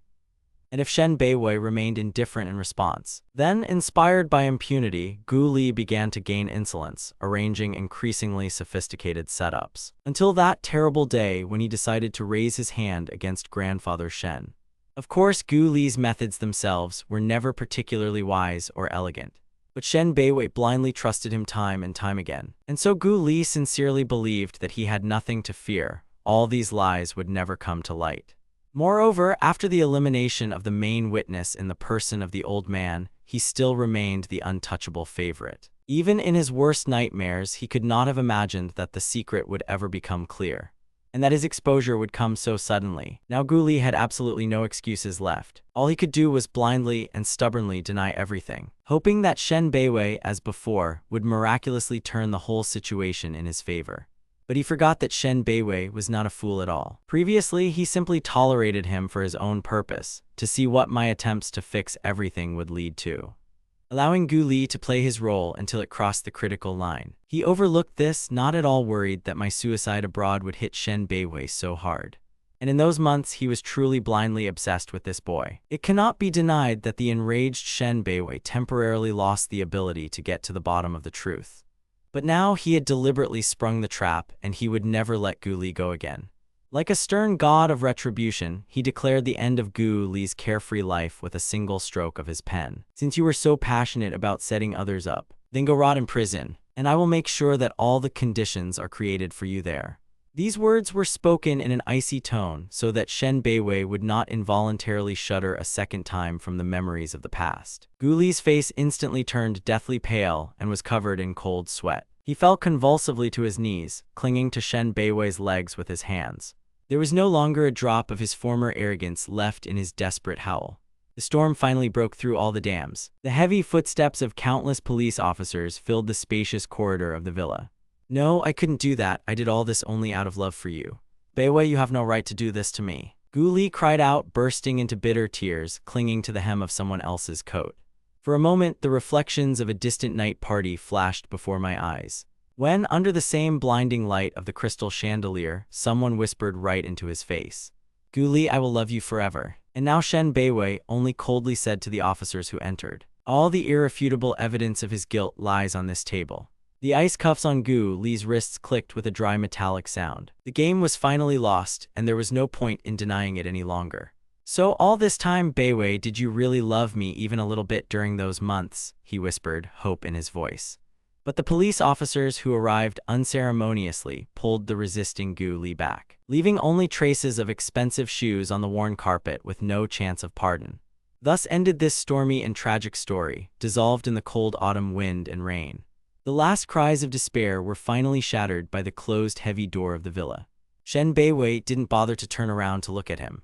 In just one night, the familiar world around us changed beyond recognition. No one in the city could have imagined that Shen Beiwei, who had recently madly and blindly adored Gu Li, so he will change his mind so abruptly the second time. He didn't just put Gu Li behind bars himself, but he also leaked all the details of his dirty crimes to the news outlets.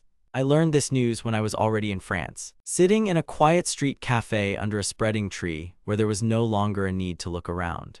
I sat quietly right by the window, enjoying the taste of your favorite raff with rose syrup, when suddenly a message about the crash of that very ill-fated flight flashed in the morning news. How incredibly lucky I am. Luckily for me, I never got on that plane. If everything had turned out differently, I couldn't even imagine in my worst nightmares how my parents and loved ones would have been torn apart by grief. The very same reincarnated Shen Beiwei is clearly imprinted in my memory. A man who flatly refused to love me and whose death seemed not to touch him at all. I didn't even try to check whether she really got a second chance at life then. And he blindly believed in her cold indifference. At that moment, I sincerely couldn't understand why she suddenly stopped appreciating what was between us. Only after some time, having already settled in France, I accidentally started a conversation about this with an old acquaintance from Xinjiang. And only then did the whole truth finally dawn on me. Perhaps it is all about accumulated hatred that kills the ability to truly love someone. Having experienced severe trauma and nearly lost his life, a person is no longer capable of sincerely becoming attached to someone new. What can we say about me even after my own reincarnation and the endless pain caused by Shen Beiwei? I still continued to give him my heart without looking back. That is why, having faked his death, I deliberately did not update the data in airlines and official databases. In the end, no one was waiting for me in my homeland anymore, and no one cared about my fate. Whether I live or die, what difference does it make now? Even if Shen Beiwei suddenly learned the truth about my supposed death, I was sure he didn't care at all. After all, he loved Gu Li, not me. But today, I accidentally came across that very breaking news. All the news feeds were full of headlines dedicated exclusively to Shen Beiwei. The heartfelt words written by my ex-husband were broadcast on every internet platform. Every line in these public confessions was literally saturated with desperate, deep pain and love. The phone screen shone coldly in the dim room, covered with a thin layer of dust. These belated words slashed the soul with the sharp edge of a rusty knife. It was incredibly difficult and painful to reopen a deeply hidden box of memories of our past life.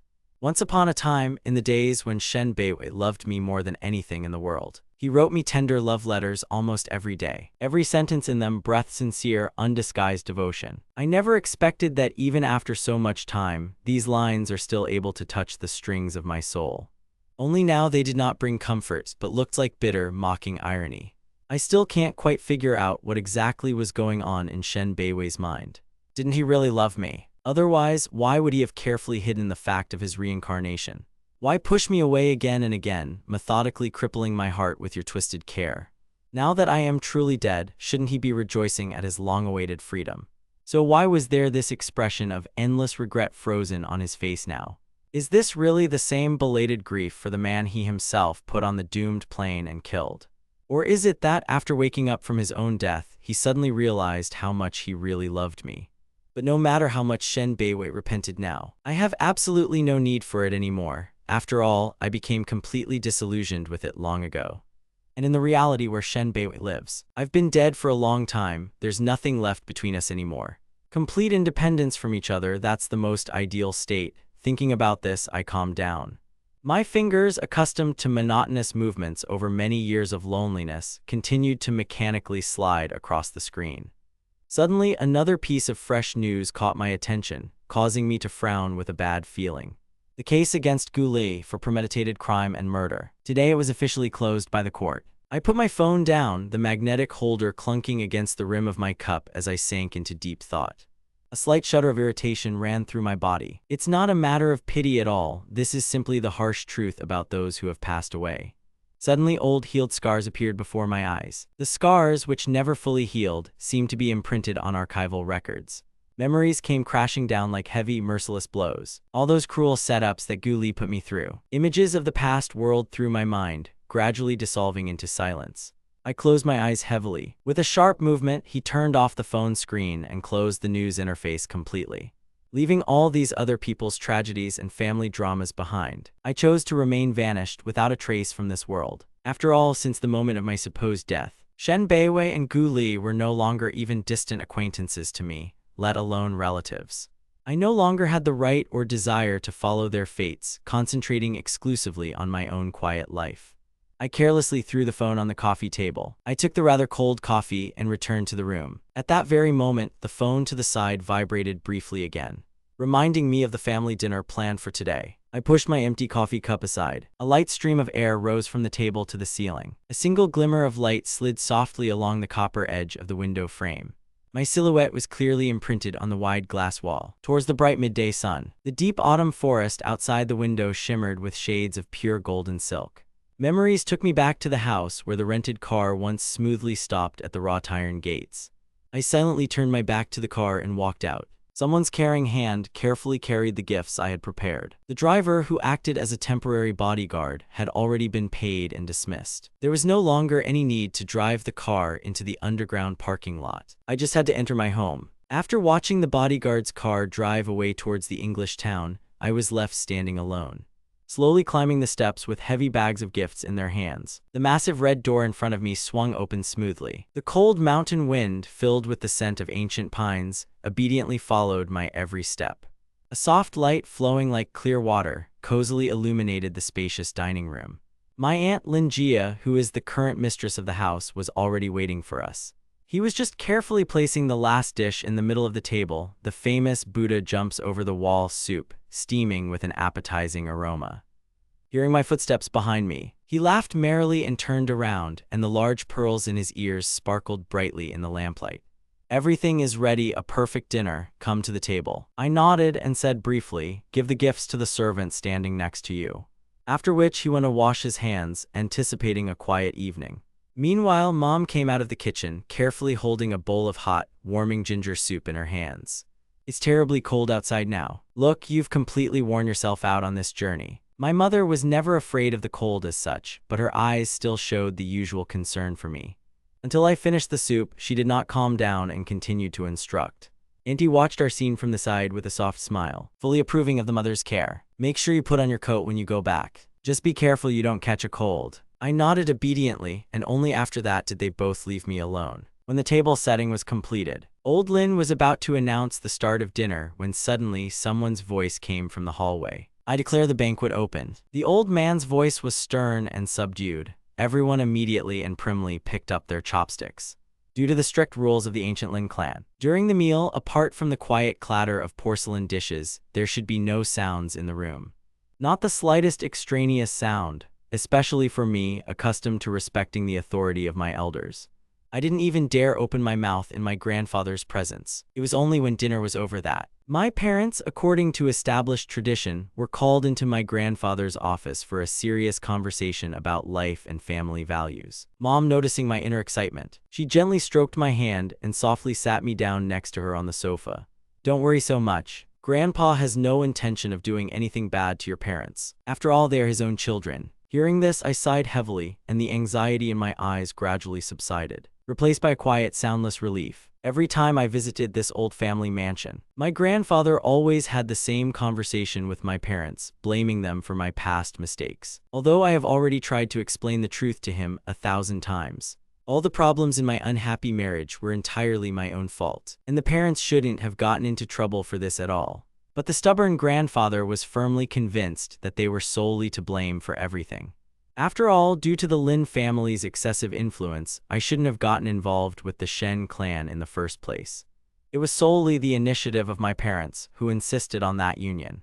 That's why I married Shen Beiwei at the time. Having learned about this fact many years ago, my grandfather became furious. He always strongly supported freedom of feelings and even agreed to marry Jiang Minyu. And now, having heard rumors about my new relationship, he immediately jumped up and flew back to China to give his parents a dressing down. The old man was adamant, even if the Lin family's position were to waver, it did not mean that the clan was doomed to perish. And even more so, there is no need to curry favor with the Shen family again. But the parents remained incredibly stubborn in their views, having once claimed that I absolutely had to link my fate with Shen Beiwei. Each side has its own truth, and my grandfather really wanted to take me with him. However, my parents would never let me go. In the end, only then did they realize the full difference between Shen Beiwei and Jiang Minyu. Since then, my grandfather returned back to France. They were no longer interested in our affairs. Later, Shen Beiwei caused serious damage to our business. Then all three of my brothers came to visit me in France. I admit that I made a mistake in my relationship with my parents. In the end, grandfather took our side. After learning that Shen Beiwei had caused me so much pain in China, grandfather first wanted to take revenge on her, but I remembered the events of my past life. I thought that since I was hurt in my past life, in this life I fully returned everything to Shen Beiwei. Now these two questions have become completely obvious to me. Given my beliefs, my grandfather eventually abandoned the idea of revenge. He only warned us never to have any contact with Shen Beiwei again. At every family dinner, my grandfather would always take advantage of this opportunity to remind my parents once again. He told them to be extremely careful. Even if I never marry again, the main thing is that I can no longer be hurt. My parents were well aware of all their past mistakes. Every time my grandfather scolded me, I meekly admitted my mistakes. I felt guilty, but my parents said they completely deserved it. And all because Shixian didn't express himself clearly enough back then. Because of this, a long-standing misunderstanding between us has dragged on. That night, surrounded by my grandfather, uncle, and aunt, our family gathered again under the roof of the old house. Later in the evening, my mother quietly knocked on my door. She saw the latest news from China, and I wanted to know what I thought about all this. Is there even the slightest chance that Shen Beiwei and I will never cross paths again? Because for everyone in China, I am now officially dead. So why don't we just continue to live in this delusion? In case she suddenly finds out that our destinies are intertwined again. The mother nodded in agreement. That's all. My mom and I had a little heart-to-heart talk. After this, the mother turned around and left the room. Finally, she wished me a good rest because several more quiet days lay ahead of us. Our family lived peacefully in the old estate, and we didn't play chess with my grandfather every day. The days passed in warm conversations with my aunt and mother. Life seemed easy, carefree, and truly free. But one day, a stranger came to the old house completely unexpectedly. It turned out to be the manager of grandfather's house, Shen Beiwei. Shen Beiwei's company has suffered one crushing defeat after another recently. However, we didn't care much about this anymore. All the affairs of their clan, big and small, were now temporarily taken under the control of old grandfather Shen. The first thing grandfather Shen did was send his butler to France with expensive gifts as a sign of deep apology to the Lin family. In the end, it was Shen Beiwei's fault that I died. Although they were in a different situation, Grandpa Shen Beiwei had no intention of groveling and begging for forgiveness from the Lin family. All he could do was accept it and watch what was happening with a peculiar expression on his face. However, there was no point in blaming Shen Beiwei. After all, she got what she deserved. The appearance of the people from the Shen family was too sudden for all of us. I didn't even have time to really get my bearings on what was happening. Or was it the aunt who reacted faster than everyone else? Take our family upstairs to the office immediately, and under no circumstances go downstairs, no matter what happens there. As soon as the aunt came down, the butler froze near the sofa, holding the gift he had brought in his hands. The old man sat on the sofa, bowing low and clutching his staff in his hands, his whole appearance expressing apologies. The old man's words to Shen Beiwei remained unchanged. Hearing this, the head of the Lin family did not utter a single word. And he didn't even look at the butler. Both of them were extremely tough and unyielding. The aunt approached them with an absolutely serious expression on her face. The butler from the province tried to object, since you know very well that our Lin family is not happy to see you. Why did you even need to come here? Isn't this a senseless self-sacrifice? The provincial butler's face increasingly reflected awkwardness and forced submission. In the end, they were the ones who stumbled first. There was nothing to refute. All that was left was to continue apologizing. Auntie didn't want to listen to anything anymore. What's the point of all this talk? Can an apology alone fix everything? Will my nephew be able to return safe and sound? You'd better go back home. And please pass this on to our guests from the Shen family. From this point on, we no longer maintain any contact with these two families. Otherwise, you are well aware of our Lin family's methods. The provincial butler's face instantly turned pale. The rest of the guests froze, numb with fear. None of them dared to utter a word. The aunt demonstratively turned away and, together with the old man, headed back up the stairs. At the same moment, the butler conveyed a new order to the guests. This small squabble had practically no effect on me. However, it dealt a serious blow to the position of Shen Beiwei's family in the country. As soon as the steward unceremoniously conveyed Aunt Lin's words, Shen Beiwei and the old man's faces suddenly turned white. This particularly hurt Shen Beiwei herself. Her heart was literally breaking with pain and worry. If it weren't for objective health problems, she would fly direct to France without a second thought. She was ready to personally kneel before the Lin family, fully understanding the depth of their hatred. But she never expected that this hatred would be so strong. All communication was finally severed. She was forbidden even to return to pay her respects. My parents wouldn't come back, and Shen Beiwei understood this very well. In the end, the sight of other people's gravestones only further aggravates the emotional wounds. This is exactly what he tried to avoid at all costs. However, the grandfather of the Lin family doted on his grandson Ping'an. Even if poor health meant the journey here was forbidden, someone else could always be sent to perform the ritual. But he stubbornly refused to return, and that seemed rather odd. Shen Beiwei couldn't figure out what had happened to him. At this moment, old man Shen, who had remained silent until now, finally broke the silence. He sighed heavily and looked at Shen Beiwei, who was sitting next to him. When you feel a little better, you will have to go to France in person. Even if they don't want to look at you, you still have to get down on your knees and apologize. In the end, you were wrong in this story. After saying these words, old man Shen, he looked deeply disappointed. If he could have imagined for even a second that his granddaughter and I would find ourselves in this situation, He would never have allowed us to get married. Shen Beiwei nodded and then returned to her room for a while. Soon she went down again. At that moment, an assistant approached her. Director Gu Li said he wants to meet with you. Hearing the name Gu Li, Shen Beiwei froze for a second, trying to figure out who they were talking about. Since Gu Li was put behind bars a month ago, she managed to almost completely throw this man out of her head. And now, when Gu Li suddenly needed a meeting, Shen Beiwei instinctively wanted to refuse. Never mention his name to me again. Whether he is alive or dead is no longer my concern at all. The assistant hesitated, feeling awkward. But Gu Li claimed that what he wanted to talk about was directly related to me, Mr. Gu. It was worth hearing my name. How Shen Beiwei immediately changed her mind about staying away. After being silent for a couple of minutes, she finally changed her mind, went outside, got into the car and told them to go to the prison. In the visiting room of the local prison, Shen Beiwei stopped in front of the thick protective glass. Gu Li sat in front of her, dressed in a prisoner's purple vest and yellow jacket.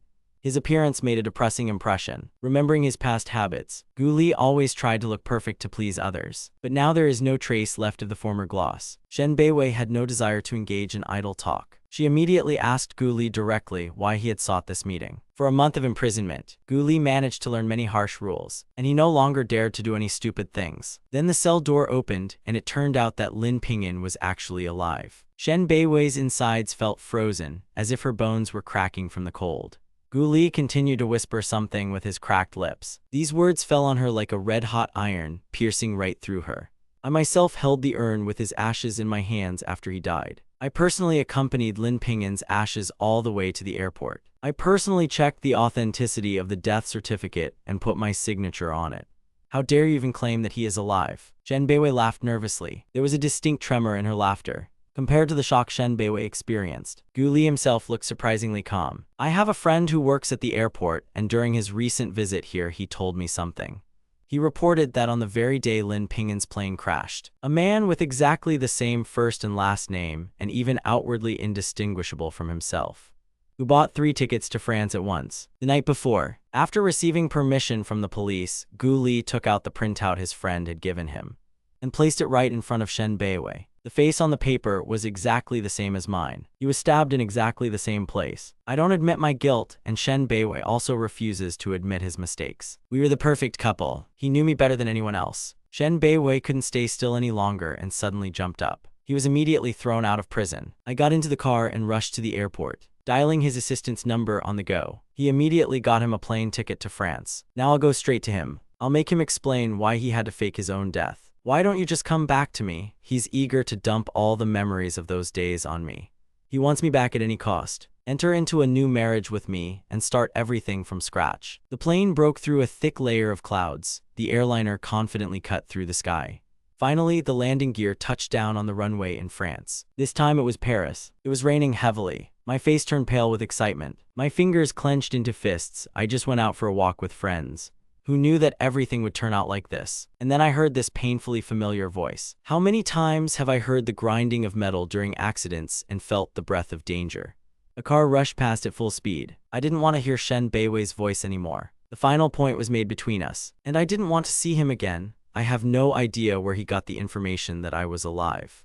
But his mere appearance only caused me rejection. I hurried to call my aunt who remained in the old house. Shen Beiwei's aunt answered the phone. Upon learning that I was alive, she breathed a sigh of relief upon hearing the voice of the one she thought was dead. Then my aunt said reassuringly, "Don't worry, I'll figure everything out. I won't let Shen Beiwei find you, and I asked to be allowed to stay longer. So I won't be back for a few more days. Please tell your parents not to worry." While I was going through all this in my mind, Shen Beiwei, holding the umbrella with difficulty, he walked quickly along the wet street. He clearly intended to find me personally. But at that very moment my grandfather called me. The old man thought that he was going to visit the Lin family solely to apologize, reminding me to bring appropriate gifts with me. Shen Beiwei found his grandfather's words quite reasonable. After all, he caused me so much pain and suffering. To come to them empty-handed would simply be beneath my dignity. So I turned back and walked along the road. After getting off the bus, I headed to a shopping street in Paris. Shen Beiwei, who was about to buy me a gift, took out a gift bag containing the luxury items she had just purchased. Suddenly, a gust of wind blew his umbrella over with a crash. This sound was simply unbearable. I saw it. I was collecting umbrellas under a sterculia tree 10 meters away. Wet strands of hair glistened in the rain. The wet gray fur looked white, splashed with raindrops. At that moment, a sharp white light flashed. The man's pale fingers rested on the black umbrella. This illuminated the darkness in Shen Beiwei's eyes, allowing the worker with the load to lightly brush my shoulder. He took his daughter from his hands. Shen Beiwei tried her best to stand out from the crowd, and finally looked me straight in the face. The light fell on my hair, and my eyes still shone like stars. The underground passage shook from a strong wind. His coat slipped off when an explosion rocked the subway. I also went down to the metro. Shen Beiwei tried to catch up with me, but the next metro train arrived, slammed its doors right in his face with a loud bang. There is a station in the subway called Go Straight to Shen Beiwei, and this completely took over his thoughts. Now he stood frozen like a statue, standing quietly on the edge of the abyss, and for a long time I couldn't come to my senses. However, Shen Beiwei's heart, like the endless plains, suddenly filled with blossoming flowers. She felt her dead heart again, finally started beating again, even though he didn't try to pursue her. Her heart was filled with wild excitement, if she had any doubts about Gu Li's words before leaving abroad. So now, Shen Beiwei was forced to admit that Gu Li was right. Life in this world. Shen Beiwei ran out of the subway in a hurry, and got into a car parked at the side of the road. Go to Lin's house, hurry. After making sure I was safe, my aunt hung up. I got off the metro and caught a taxi to the airport. Hello, I want to buy a ticket to the United States. With my ticket in hand, I headed towards the boarding corridor. After Shen Beiwei got off the bus, she hurried to the Lin family, assessing their attitude towards her. Just like last time, he encountered a provincial butler. Shen Beiwei, even if you lie, you'll still have to say something like that. You said that Lin Ping'an is still alive. I saw him with my own eyes at the entrance to the Paris metro. Where is the evidence? Aunt Lin calmly wiped her teacup, instead of arguing about how pale Shen Beiwei's face had become. This reminded me that I forgot to take a picture. Luckily, I had the photos that Gu Li provided. Believe it or not, but Lin Ping'an is alive, and that is the absolute truth. He handed the photograph to his aunt. It shows me with my parents in the corner of the back corridor. The morning sun fell softly on my face, and I looked very handsome. My parents were smiling too, but Aunt Lin remained motionless. Mr. Shen, I don't understand why you are so insistent that Lin Ping'an is alive. This man is not Ping'an, and didn't you yourself love him? Shen Beiwei's words stuck in his throat. What could he possibly answer? Declare that we were both reborn. Others would immediately think he'd gone mad. After thinking a little more, he simply said that he had some misunderstanding with Lin Ping'an. But believe me, I really love him. Aunt Lin looked at him coldly. If you really loved him, why did you cause him so much pain? Look into your conscience and ask yourself, is this love? No, this is far from love. At first I thought he didn't love me. That's why I treated him like that. Later I realized that he loved me. I wanted to atone for my guilt, but he told me, Shen Beiwei, if Lin Ping'an didn't love you, he would never marry you. After you had a lover, we were going to let him divorce you and send him to France. But he refused. He said he wanted to give you a few more chances. But you couldn't stand it. Now he's dead, and there is nothing more to worry about. Aunt Lin said one last time, turn around and go to the garden. Wait, Shen Beiwei instinctively rushed after her, but his way was blocked by heavy gates. He watched her go, his fists clenched tightly. No, he couldn't be wrong. It was me. He just didn't understand why I didn't want to see him. Why did I make my family lie? But he was willing to wait, just like he had been when I was still in high school. Then he waited a whole month. My roommate dragged me away by force. But a few days later, Shen Beiwei was waiting for me outside again. From dusk till dawn, changing the sunlight to the cold darkness of the night, he remained there invariably, waiting for the familiar shadow to appear. World Shen Beiwei's eyes suddenly flashed with a bright light. She pushed the door open and ran quickly towards me. She grabbed my hand tightly, not wanting to let go. Peace, I finally found you. Do you even know how much I miss you? I thought you were really dead, but then I looked up at her in confusion. Who the hell are you? I recoiled in complete bewilderment. What other world? I am Shen Beiwei, your legal wife. I couldn't stand it and tried to push her away. Are you crazy? I cried, trying to retreat. At that very moment, the housekeeper ran out of the house. The tension in the air grew taut like a bowstring. Young master, you're finally back. I looked at the housekeeper with obvious displeasure. What are you doing here? You're not going anywhere from here. You scared me, and the housekeeper seems too nervous today. She quickly shielded me from behind, staring at Shen Beiwei. Miss Shen, please get out of here immediately. Otherwise, I'll have to call security. But Shen Beiwei looked like a crazy ghost.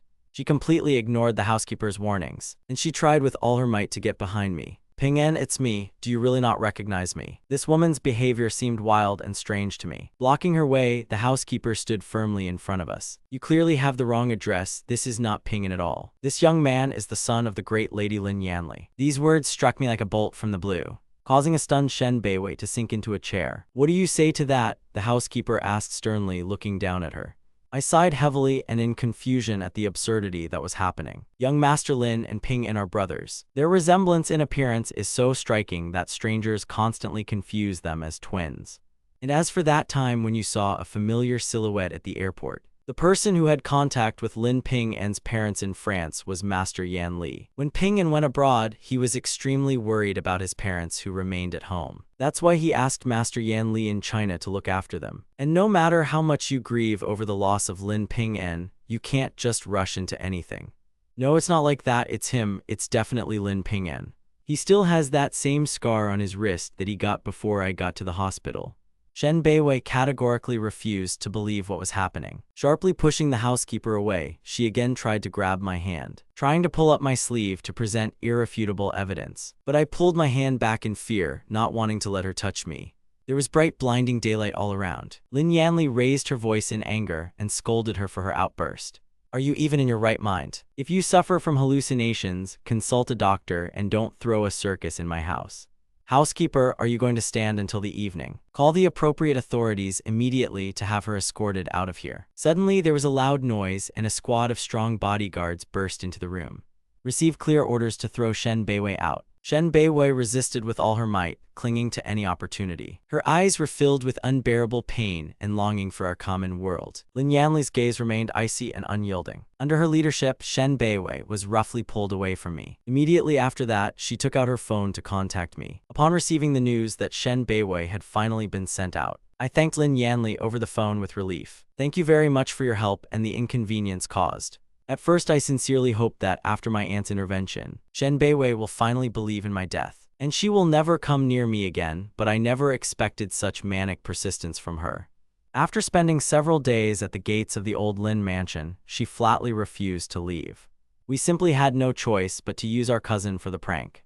This was the only way to convince her that the person she met was not me at all.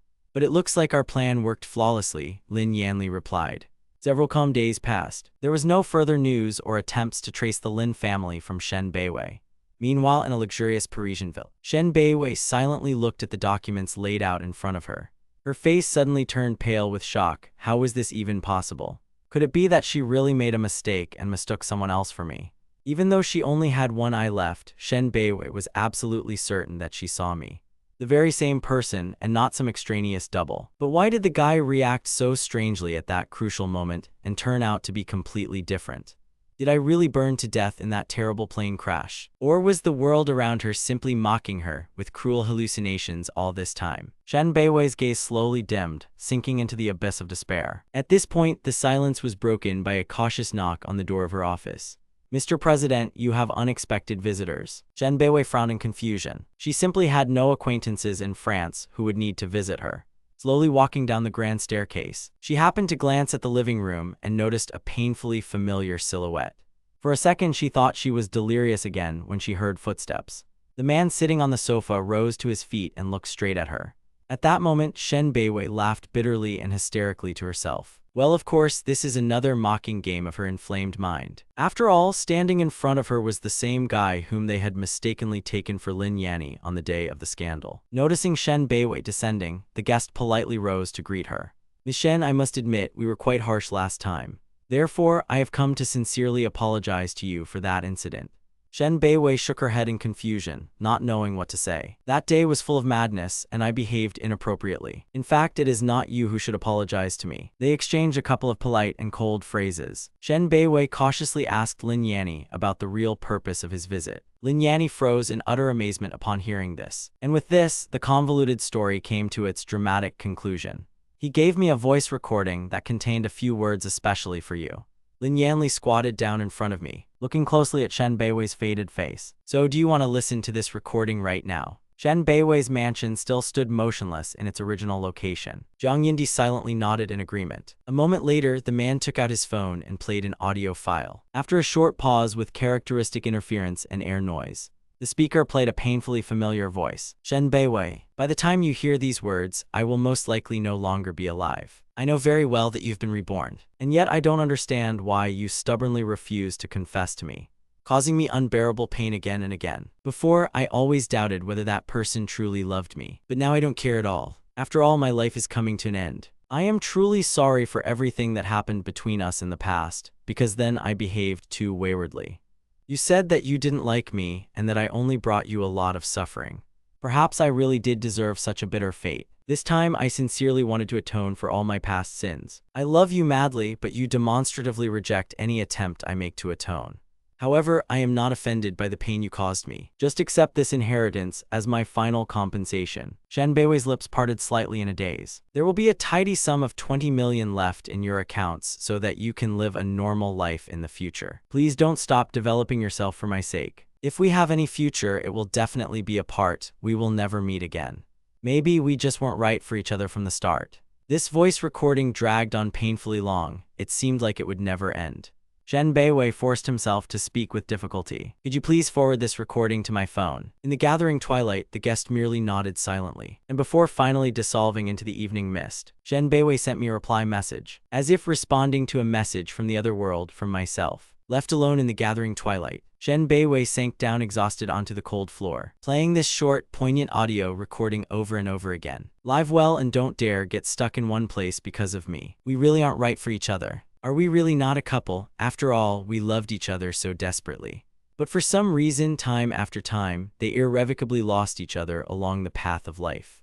Perhaps the truth is that we were complete strangers to begin with. Immersed in heavy, suffocating thoughts, Shenbeiwei suddenly felt a sharp pain in the fingers of his right hand. Only when he convulsively bent his fingers did he realize that his nails were firmly embedded in the delicate skin of his palm. A thin stream of scarlet blood ran along the lines of the palm. It was as if a deaf, dark wall of despair had grown before my eyes.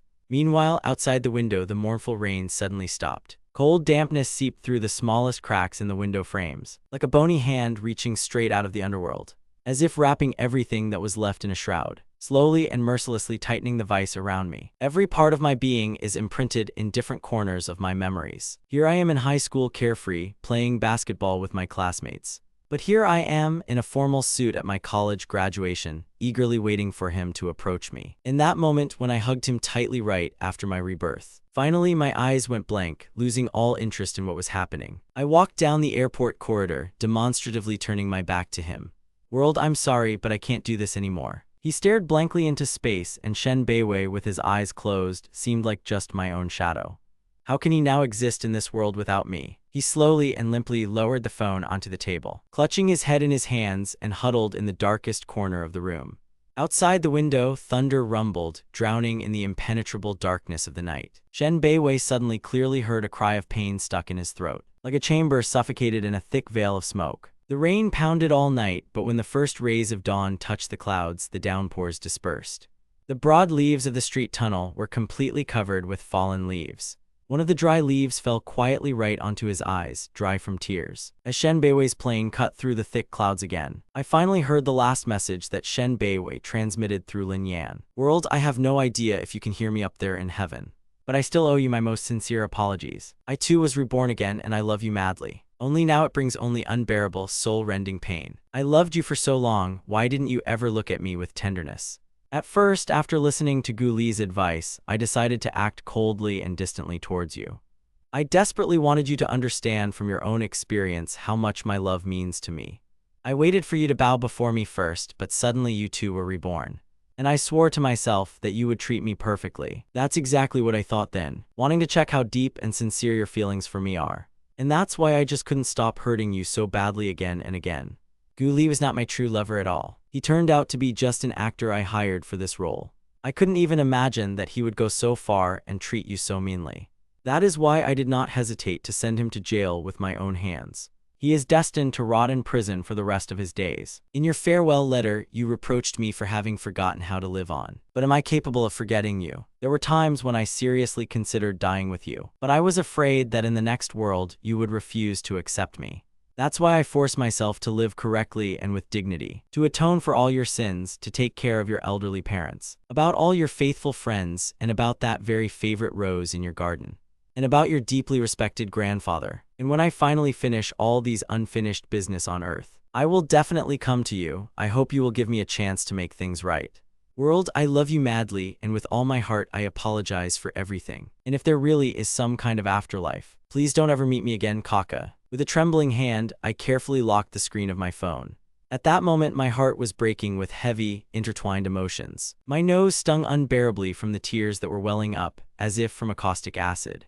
I raised my hand to brush away the hot tears streaming down my face. And again, he stubbornly repeated to himself, "It will be even better this way." That's right, our meeting itself was one big mistake from the start.